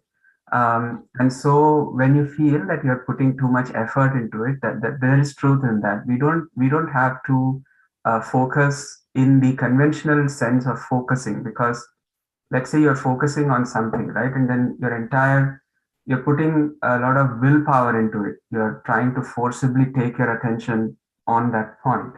Let's say you're trying to solve a math problem, right? And then there are like these thousands of distractions around you, but you have to focus on the math problem. And so that requires a lot of will. But let's say there is another kind of focusing where, let's say you are just observing something, like you are in nature, right? And you're just observing everything around you, the beauty around you. You're just absorbing it and just observing it. So in that situation, you're not focusing on anything. You're just allowing the sensation to come to you. That is the sense in which we try to use the word pay attention in our meditations, because when you start feeling the cool breeze coming from your head, you are then just observing it. You're just enjoying that feeling on the top of your head. And even if you don't feel the cool breeze very actively, you can just try to see what you're feeling on the top of your head. So your attention immediately goes there. But you don't have to focus on anything. You don't have to strain yourself. because that's another kind of thought. And then you say thoughtless, and then you're thinking about something else also at that point. So, you just have to observe it and just be in that state, and then it works much better. Does that answer your question? Yeah. Okay, good. It's It a will come. tough It will one, come in time. You'll understand It's in a time. very tough one. Yeah, thank you. Another simple question. So this one, like the back should be straight, right? Like when we do this for Kundalini to come up, like I read somewhere like it should be straight or something. But when I'm sitting on the chair, I think when I do my regular meditation in the morning time, I sit on the floor, so I'm okay. But this is a longer session, right? So I don't sit straight most of the time. I'm sitting normally. So is it like do you suggest like we should sit straight at least while doing meditation, right? Really, what do you It's a stupid question. Ultimately, you're going to want to try to sit up as straight as you can, but only to the point where it's comfortable. You really want to just be comfortable during your meditation. So if that means that your back is perfectly straight, that's great. If there's a little bit of a, wiggle room in that, that's fine as well. Yeah, just be comfortable. Make sure you're sitting though versus lying down, because there is a tendency to get a little sleepy when we're lying down, right? Okay. All right. So we'll move on. And Kanchana, if you have other questions, you can just request on the chat. If you can go to another breakout room, and then someone can help you with more questions if you have some. Okay. Because we have to keep moving. I know. I don't want to take them. Yeah, there's like a lot of people here tonight. Okay. So Kyle, thank you for your patience, and please shoot us your question. Good evening. How's everyone doing? Good. How are you? Great. Had a nice experience tonight. And to kind of build off what Wafa was talking about, and also Claire, I was feeling the same thing tonight. Wow. And that's the power of the collective environment, is because we all can feel, and it just kind of helps to cleanse our systems as a group. So for me, I felt that was very powerful tonight, and especially how we kind of ended up here in this group and able to talk about that. Yeah. I also wanted to mention on Julie, when we went from our second energy center for our creativity, I didn't know if anybody else was feeling this, but I just wanted to throw it out there. I had so much coolness in my left hand and a lot of tingling up here. And I just wanted to throw that out to the group if anybody else was kind of feeling that same thing. But, I felt that really deep through that segment that we shared together. And the center of creativity, and the left side is for your emotions. So that connection is there. Maybe Julie can talk about it a little more. Yeah, I mean, it's such a unique experience of how we each feel the process of this energy on our own systems. One person might feel it when we have our hand here, and one person may feel it when our hand is here. And you never know when you're going to get that spontaneous release. And, no matter where it is, it's wonderful when it does happen. It could mean that there was a little bit of an imbalance in that second energy center for you. And when we had our hand there and you had your pure attention and you were saying those pure truths there, that's just what released it for you. And those clearings that we feel, it results in tears and tingling, in heat, and so many different funny sensations of the human body. But none of them is right. None of them is wrong. They're all the human experience.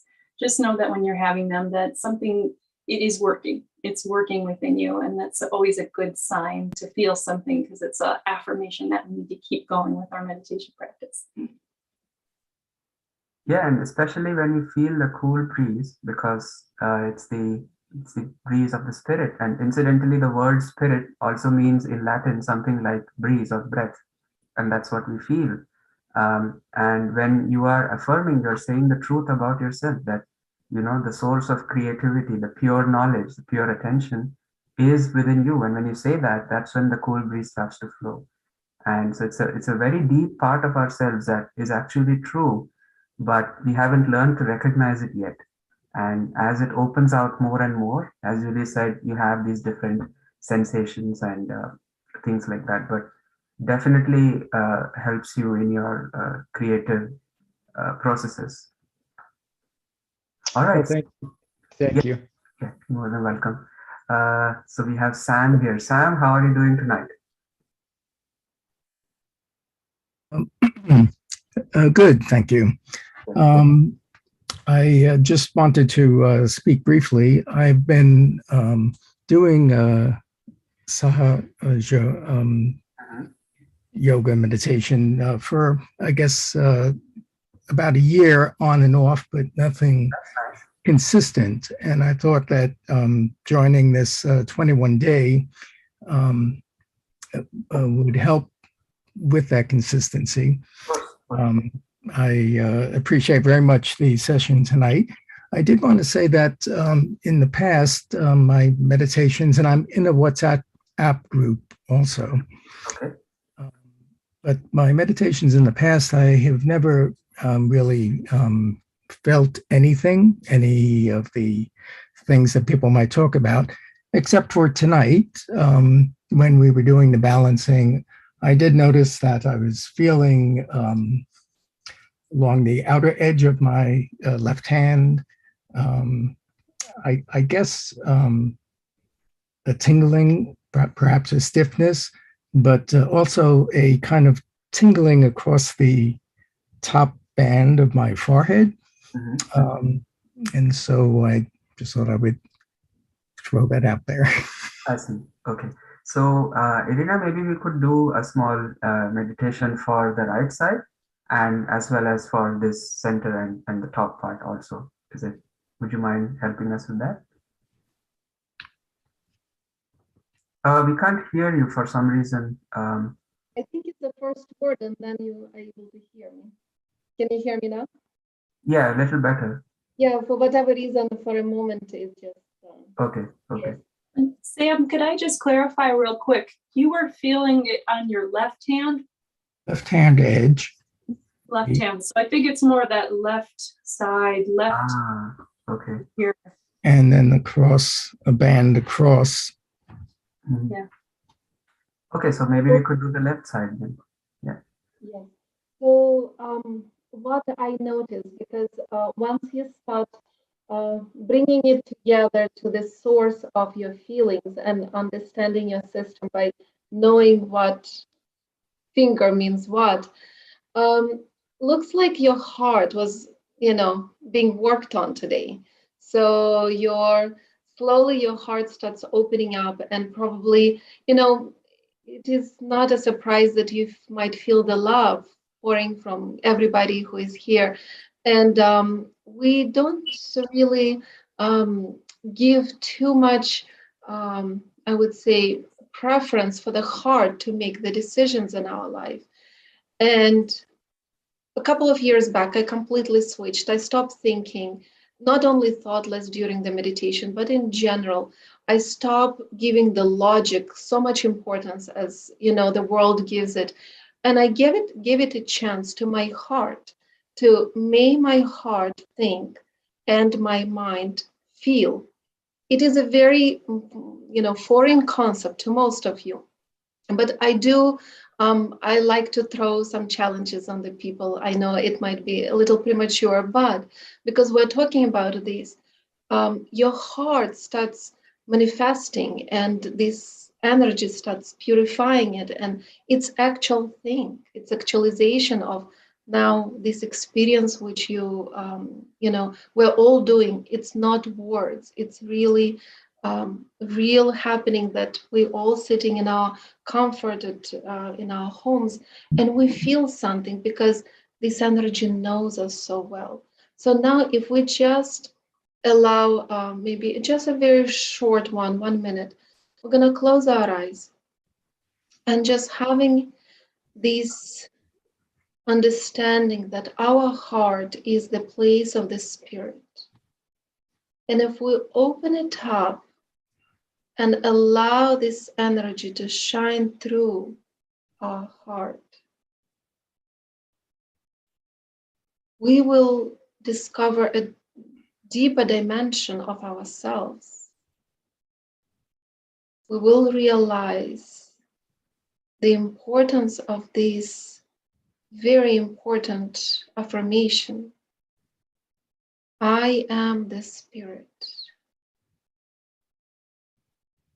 I am not the conditionings or the ego or the mind. I am the bliss, the joy, and the pure spirit within.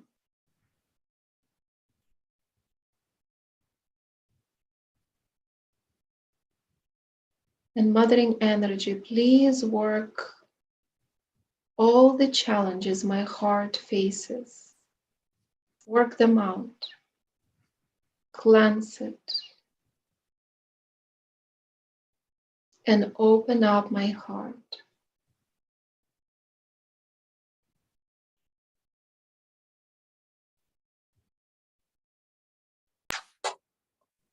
Thank you. Thank you. Wow, that was nice, so nice. So Sam, do you feel better now? Are you able to feel the coolness on your hands now? I'm not feeling that yet, no. Okay, okay. Stick with it. It will take some time. It took me a lot of time in the beginning as well to get to a state where I could start feeling the cool breeze. But once it has worked, once it has started the flow, it will continue to work. And you just need to do your daily meditation practice. Yes. Just water the plant daily, and one day you'll see a tree fruits on it. Yes, I do realize I do have to seek consistency, and that's why I'm here. It's a bit difficult to develop that. Yeah, it's difficult to get motivated in the beginning because, if you're by yourself, especially like if you're in a group like this, it's super easy to get into meditation. But if you're by yourself, motivating yourself, like, no, I'm going to sit for meditation it's difficult. But I would still recommend that we try. If not daily, then at least once every 2 days or something. And even if you do it for 10 minutes every day, and if we tell ourselves like, hey, you did a good job today, you meditated for 10 minutes, that sort of acts like a positive reinforcement. And then that helps to get the ball rolling and with your meditation. So, You're good. Yeah. Thank you. Yeah. So the next person here is Delilah. Delilah, how are you doing tonight? Hello. Hi. I'm doing well, thank you. Yes. What's your question? Well, actually, it was just answered by Sam. I have two, but the very same thing happened to Sam that was just talking. So I actually did the meditation that was for him. Yeah. And together with that finger, also I felt like a sharp pain on my thumb, kind of from my thumb this way. Yeah. So I wasn't sure what that was all about. Sure. So Julie, would you mind explaining what the left thumb means and a small meditation to help move that center too? Yeah, sure. So great that you're starting to feel some things. Again, it's just kind of a feedback of what's going on. The left thumb is actually the finger that aligns with the left second energy center. So this is down here by that center for our creativity, right below the navel. So this one's a tricky one. There's a lot of different meanings. I could probably write a whole book on what the left second energy center stands for. And it's a difficult one to find what it might mean when you start to introspect in your own life. But what we want to do is simply clear out that imbalance that you might be feeling. That little tingling or that little pain is a representative of something needing to work out down there. And so without overanalyzing it, we can simply say some affirmations that help clear that imbalance. So we'll close our eyes for just a moment and ask here, for our inner energy to give us the pure knowledge. Please give us pure knowledge of who we are and pure knowledge of everything in the universe.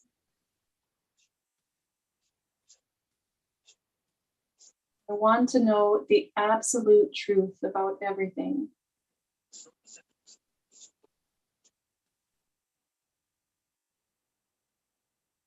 I want to know the truth of who I am. I want to know the truth of who I am. Before all conditionings, before all false beliefs may have been imparted onto me, before everything, I want to know the truth of who I am.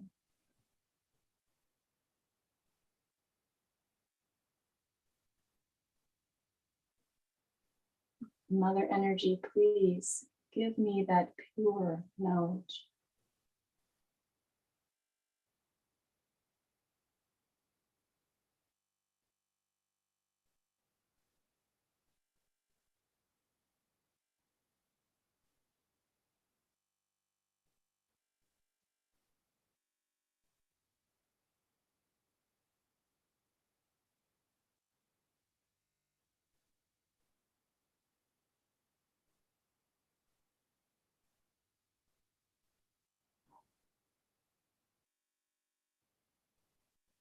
So if you notice over a period of time that this particular energy center is one that you frequently feel a little pain or tingling on, you can come back to that affirmation each time. Mother, please give me the pure spiritual knowledge. Or you can simply put your hand there on the left lower abdomen. Just put a little pressure there with your hand and really direct loving energy toward that area. And just know the truth of who you are. The left hand or the right hand? The right hand would go on the left side of the lower abdomen.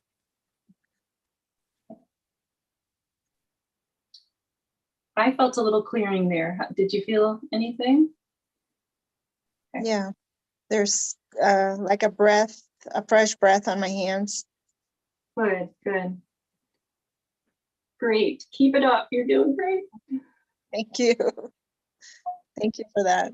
So wonderful that people are feeling this. That's amazing, because this knowledge has been very secretly guarded for a very long time, that you could feel the energy of the spirit, and people have alluded to it in different ways, trying to cloak it in metaphor and imagery and all sorts of mysticism. But now it has become evident to us on our hands and in our body, and which is something fantastic in my opinion. Yes, it is.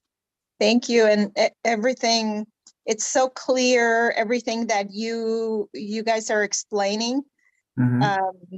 It's very direct, basically, with what the body is doing. Yeah. So I appreciate that. It's not just it happens to one person, it doesn't happen to the other. It's very much very clear and direct. So exactly. Yeah, that's the best part, because that's how it becomes collective, because it is common to all of us. It's universal, and I'm sure there are people of all nationalities right now on this call, from all different time zones and all different beliefs and cultures and languages, but we're all feeling the same thing, the same spirit. And that really makes you think, like how common we are when you dig into the depths. We're all connected. Exactly. Right. So Victoria has something to add, please. I am loving this process here. I have questions related to what Dahlia just said. 2 questions. One is, like the fingers, are the toes also correlated? Yes, they are. Yes. If you could get your second question out, we can answer both of them. Well, the second question is, I am so fascinated, and this is really one of the most big goals for me in this process, now that I know that there is this, is to learn about the diagnostic pieces of the fingers and chakras. And I wonder, is there like a chart that correlates the finger issues with it's on your screen right now. I mean, but you know, kind of like what Julie's doing, like more specifically, that correlates, you know, how you work with it and do. I see. Yes, there is one. But I think we will be introducing that later in the course, mainly because, you know, well, some people are interested in the diagnostics, as you say very correctly, but others are here for the experience. And so it's a delicate game we have to play. Like, we don't throw too much at people and also don't, like, you know, hold back. So we have to, like, sort of gauge, but you will learn as you go with the course. We are taking it sort of step by step. And there are charts and books available that will explain what these chakras mean, the significances, how you clear them out. And to answer your question about the toes, I think it's Julie's turn. So Julie can answer you a little more about this. Yes, people feel a sharp pain in the left toe next to my big toe. Left toe, your big toe on the left side. Okay. So that one actually does correlate directly with the hand. So the hand on the left side, it's going to be this finger that correlates with your second toe. That energy center has to do with the fifth, or that finger has to do with the fifth energy center, the left aspect of that throat chakra. And just for your own reference, because I'm a big diagnostics geek myself, I loved that part of it. I read books and books because it's so fascinating. You know, they say, know thyself, know thyself. And I'm like, I love this, you know, but you have to balance that daily meditation, because that's where we grow. That's where we grow deeper, right? So, but this is all about how we feel about ourselves. If we're feeling guilty about anything, or if we have any little bit of self-esteem things going on where we're just not 100% sure about our worth, we can put our hand here and say, I am a divine being. I love and respect myself fully. Maybe we could all try this. So take your right hand and put it on the left side of your shoulder. Yes, and your right hand. Yes. And yeah, Julie, please continue. Sorry.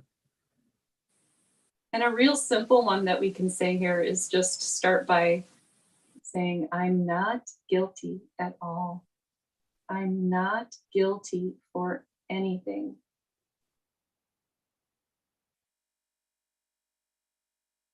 There is no reason at all that I should feel bad about myself.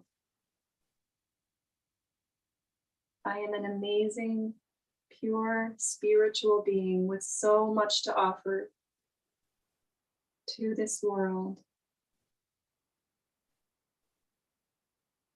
I am the beautiful, pure spiritual being. And I'm not guilty for anything. Even if I do make mistakes, I'm not guilty for making them.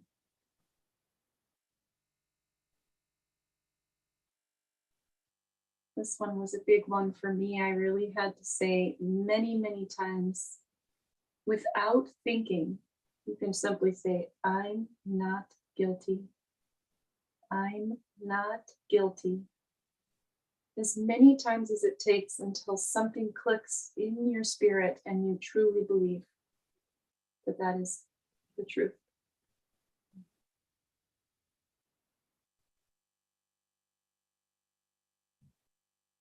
I am not guilty.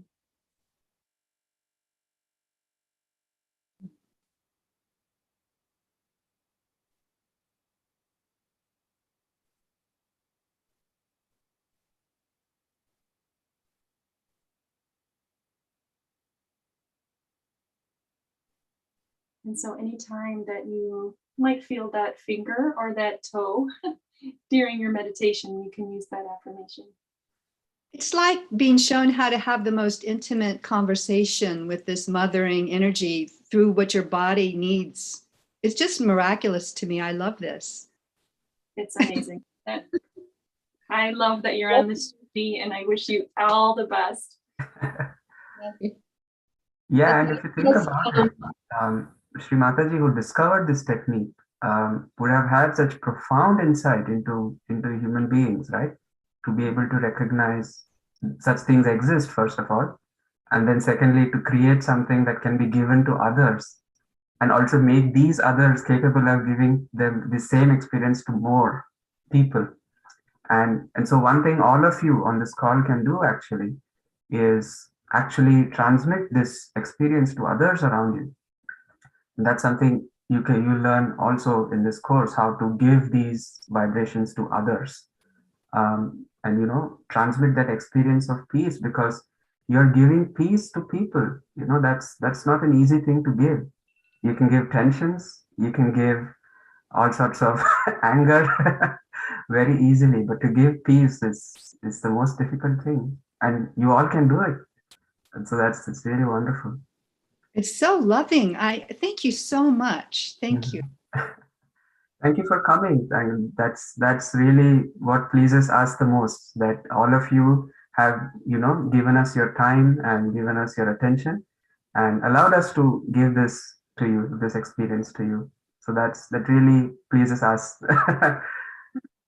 Okay, so let's move on to Carolina. Carolina, how are you doing tonight? Hello, can you hear me? Yes, we can, but there's a lot of echo in your voice. Yeah, I had the same problem yesterday. Let me see if I can fix it. It's not solar time. Okay. No, Anyways, I think we can hear you well enough to be able to make out what you're saying. So please go ahead and let us know what you want to share tonight. It's better now? Oh yeah, much better, much better. Okay, I changed to the headset. All right. Okay. No, my question is very simple: is how this meditation can help? Because we always talk about mindfulness, but in reality, what in reality is mindfulness. We cannot live in a society we're completely mindless, if that is. So it's how we actually integrate these two things and without confusing the brain away to say, look, you have to forget everything that you are, what you know, to be realized. So how this meditation or any other meditation can actually help to balance the brain in a way that prevents other type of neurological issues or anything of that kind as well. Now you guys were talking about illnesses and symptoms, so I think this is a very important or very interesting thing for me. I see. Okay. So that's a very interesting question, I would say. So Irina, would you mind answering that for Carolina? Yes, Carolina. Looks like you have some sort of connection to the medical field, right? Or at least some knowledge of that.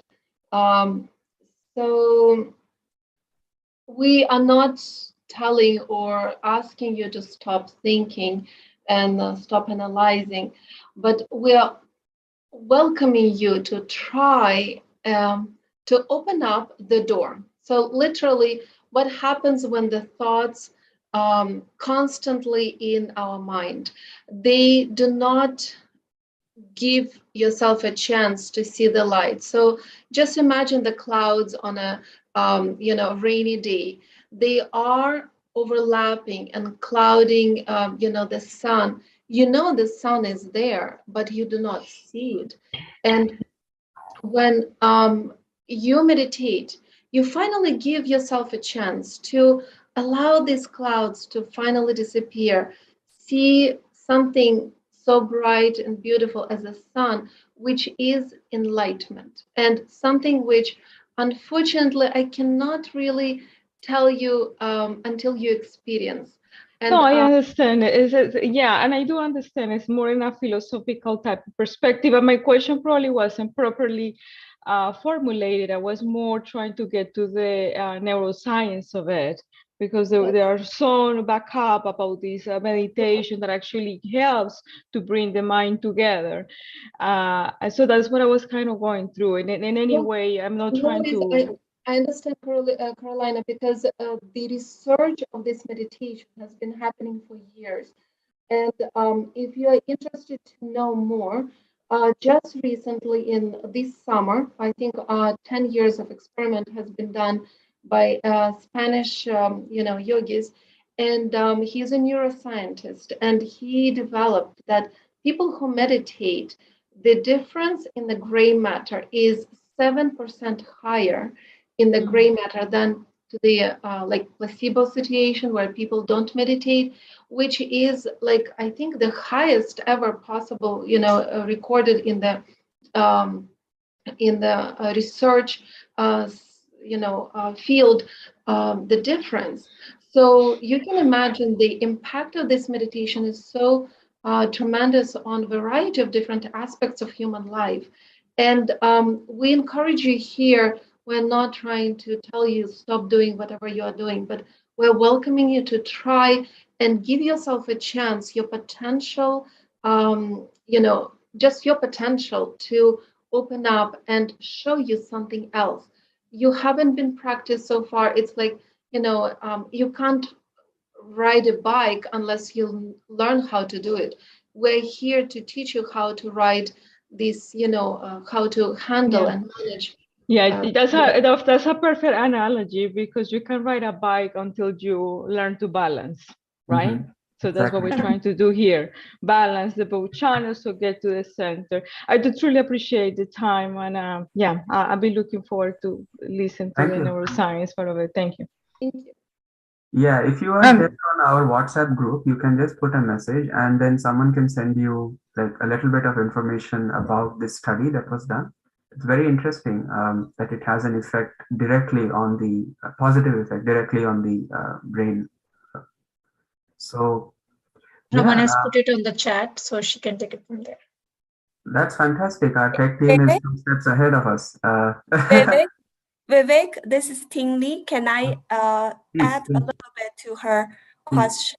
Yes. So when she say, because she say a human being used to think, right? So she cannot understand why when we're not thinking and how to handle the all the things. Yes. So I want to just say something like I actually get from Shri Mataji's talk. So we are thinking, but when we're thinking, it's everything is whatever happened, like what our experience, whatever we gain experience from our past memory or past life. So that comes to our mind and never anything new. So for example, for all the scientists like Einstein, so he gets something inspired, and that's something new, but that's sorry, my battery is low. I think what Newton, it happened to Mendeleev, it happened to so many scientists. It did happen, that they get enlightenment. Yes, so actually the thinking is not what because the thinking doesn't inspire you. Everything you think is whatever already happened. So when things happening, actually best is not to think, and then the nature will taking care. And we always think we have to do everything. Actually, it's not true. When we don't think, when we leave it to nature, and nature will taking care of us. Or you can say Kundalini Mother will taking care of us. That's profound. And just to remind all of us, when we are born, we have not thought for 7 years at least, right?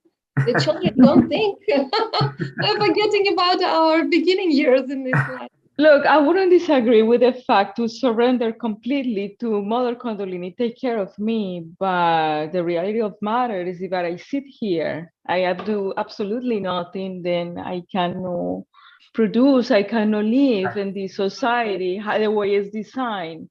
So, I mean, I understand those concepts, but you know, in the state of mind that we are, that is not necessarily practical or realistic, I see. Or at least under the framework that I'm operating with at the moment. Yeah. So can I answer that question for you, or that address that point? So yes. No, because not to argue, but because this is a very common question that people have. They say, "Oh yeah, you want me to be thoughtless? I work in the stock market. How the hell am I going to be thoughtless at that? I have to constantly be thinking. I have to produce. I have to work. I have my kids to take care of. I have so many things to do. Why do you expect me to be thoughtless? And then, Kundalini will take care of me." But the effortlessness or the Sahaja word does not really mean inaction. It does not mean that we just sit in one place and expect things to happen. What it means is that even when we are engrossed in action, inside we are completely silent. So there are states of this during the day that you also experience. Let's say you're working really hard on something, right? And your entire attention goes into it. And then you reach a point where it's just the work is happening by itself and you are just a witness to it. Then you don't have that sense that, oh, I am doing it, but you have the understanding, the experience that, oh, the work is happening. And then the energy that is making that work happen is this inner spirit. And this is doing it all the time.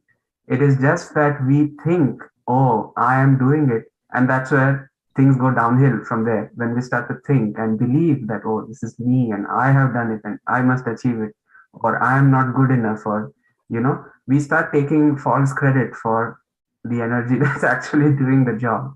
Now, you will be interested that it's not meditators, but actually athletes who experience this state often. Like the most diametrically opposed people to sitting in one place and meditating, athletes. When they get into the zone, when they are, exercising or doing their runs and stuff like that, they often come to a point where they know that the action is being done by itself and that they are no longer doing it. But it does not mean that they're stopped, right? And so that's a fair question you've asked, and that's a common question. And that is an excellent answer, Vivek, because I understand the point that you're making, and I like it, and I understand it that way. It's not that surrender of doing absolutely nothing, but it's surrender to that, to knowing that it's that energy who is actually manifesting through life, and I'm doing what I have to do. I was an athlete, or still I'm at some level, and I can attest to that. Like, I'm a cyclist. Funny enough that Irina mentioned the bicycle has an example, and I like speed, so I ride I do road cycling, and when you find a moment of a speed and that level of intensity, there is no space or time for anything else but to pay attention to the rider that is in front of you. And it's that moment of absence of everything, and everything is in there. It's your physical capacity, your mental capacity, and nothing at the same time is in there. It's just pretty amazing. So I do truly understand that part, and I have practiced other forms of Kundalini yoga in the past. I see. And I'm being a seeker throughout my life, and I have some curveballs and stumble across other things. But I truly appreciate you guys dedicated so much time and explain this to me. Thank you. Yeah. When somebody says be thoughtless, hundreds more thoughts come into your head. But those you are in between those thoughts, that is where the meditation happens. Yes. Exactly. The thoughtless awareness is in between the thoughts. Mm-hmm. You got it? That's what we're trying to tell you. Like inverse psychology. I want to say it's a large topic that we will be slowly covering it throughout 21 days. We are going to do it together because we know it's not easy. We want to give you an experience of, feeling that peace inside at all the levels. So if it didn't happen right now, we understand, but we're there for you to support you. And thank you for sticking with us and giving us a chance to guide you through this journey. No, thank you so much. Thank you. Sure. This is Danielle. I'm right here. I'm sorry, I'm just speaking up, but I don't have the icon for raising my hand, so I'm raising my voice. I can hear you. Please. Okay, thank you. I have a technical question.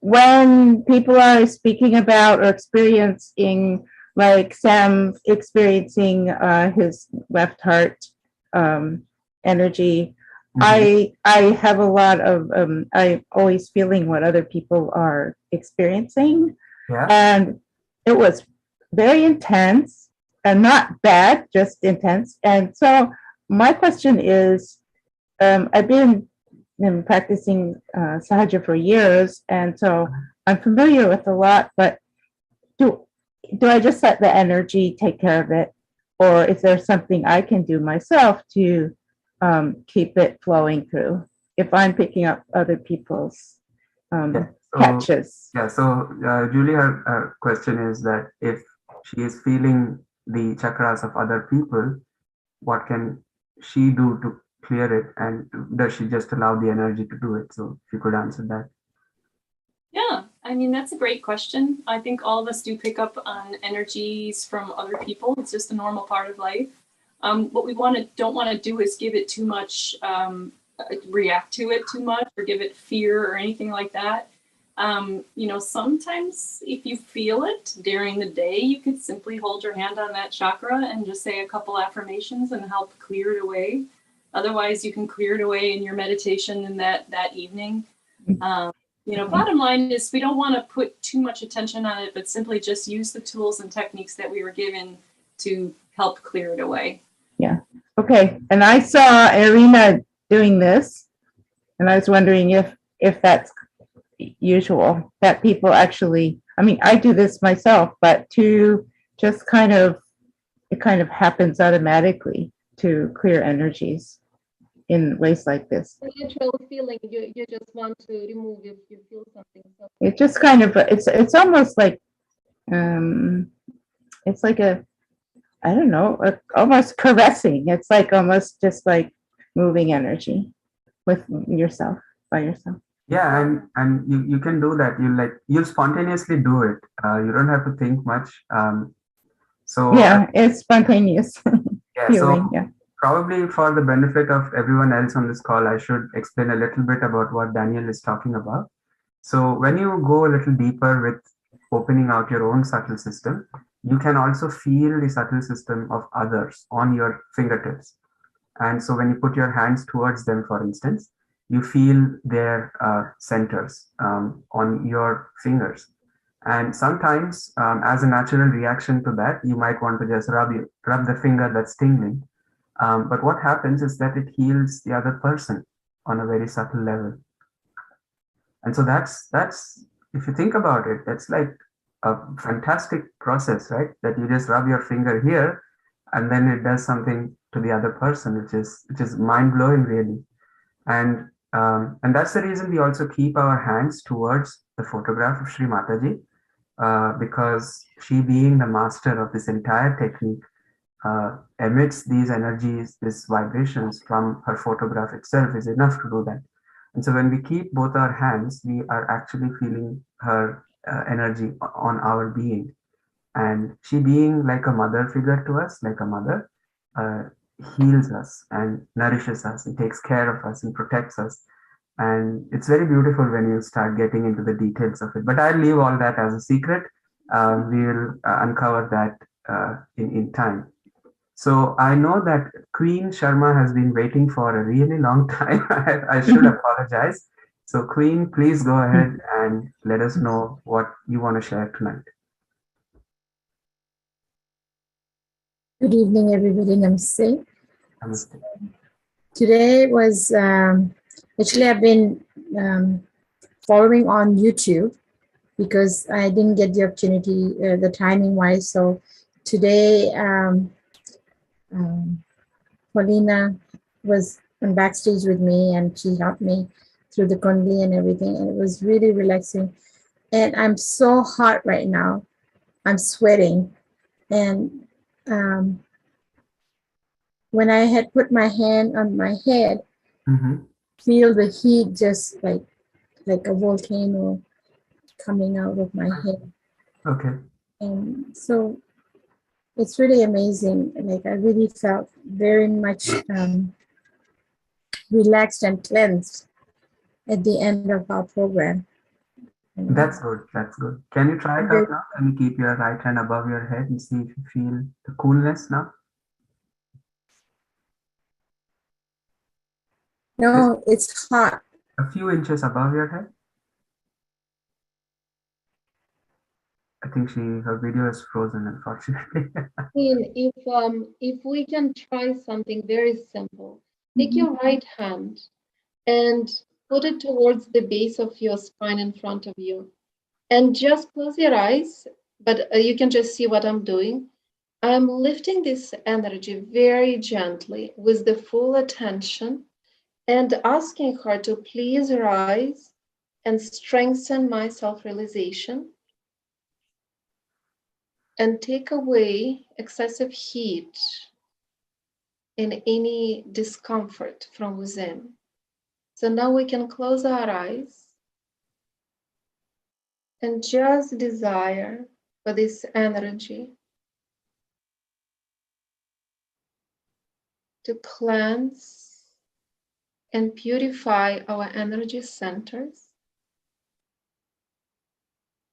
And it does it because the heat is the result of that cleansing.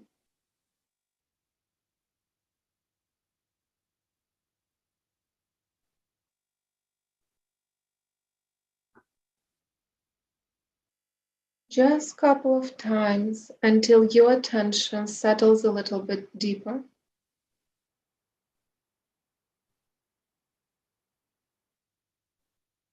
Maybe now,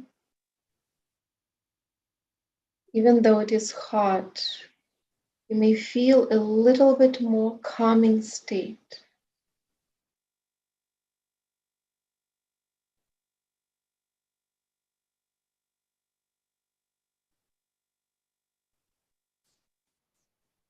I don't know how you, but it was so good for me. Oh, perfect, perfect. I hope you felt a little stronger, Queen. Yes, it's but I was feeling so much. Okay. Thank you so much. It's been just amazing meditation. Yeah, and we hope you keep coming and do the entire 21 And days. thank you for me. You'll be ready to do it from our end. That you will be the host one day. Yeah, thank you. So I see Imelda's video is on. Imelda, do you have something to share with us tonight? You need to unmute yourself, Imelda.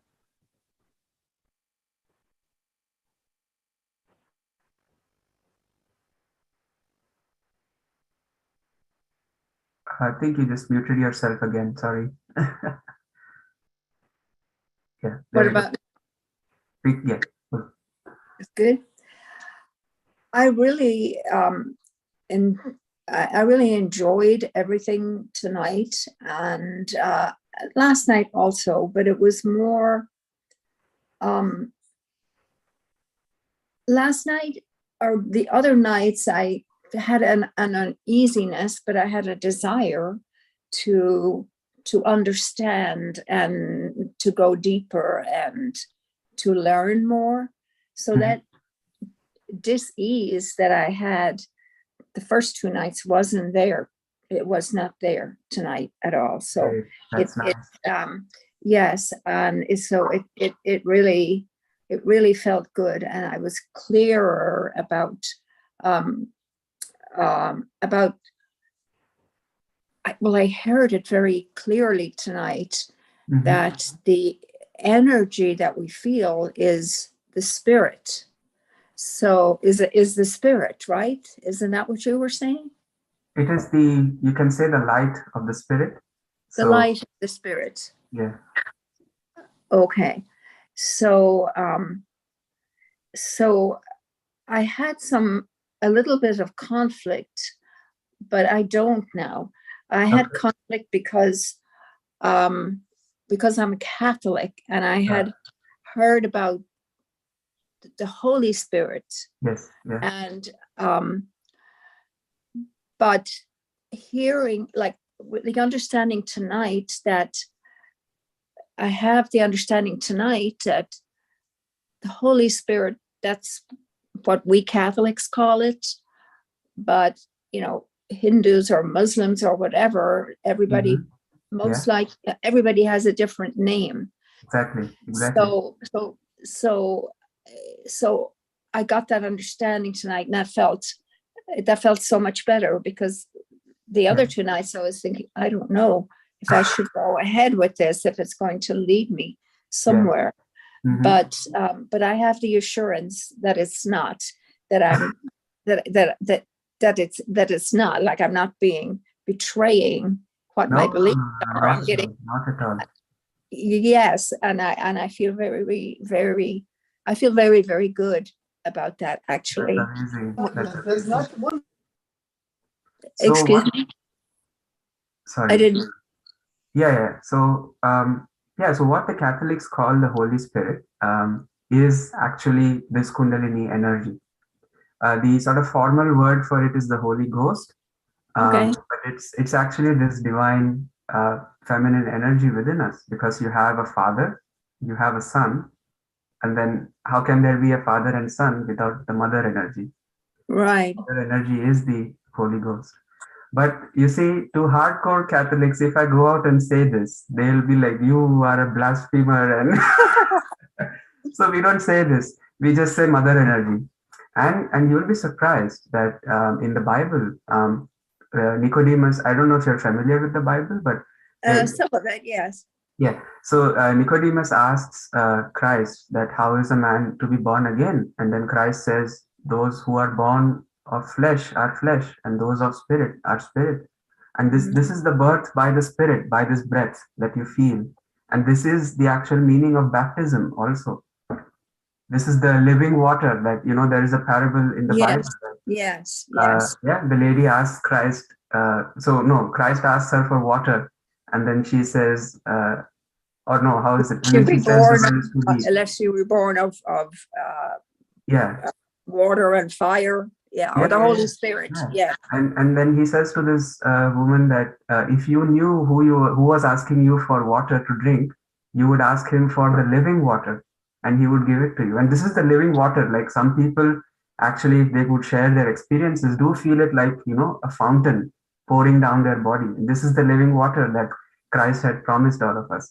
But again, if we, if I were to say all this to a hardcore Catholic, no one would believe me. So we have to say meditation. We have to say, inner energy, and we have to use these words. But actually, it is the same. And all these great religions are derived from the same truth, the same processes, because you're all human beings after all. And all of us have this birthright to get connected to the divine.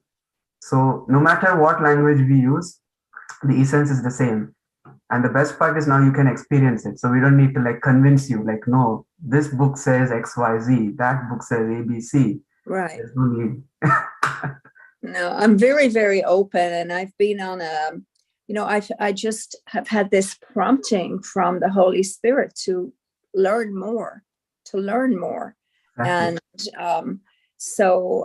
and I go to a charismatic church, so it's not very rigid. It's all about the Holy Spirit. And I'm actually going for a retreat there next weekend. So I think this will be of great benefit.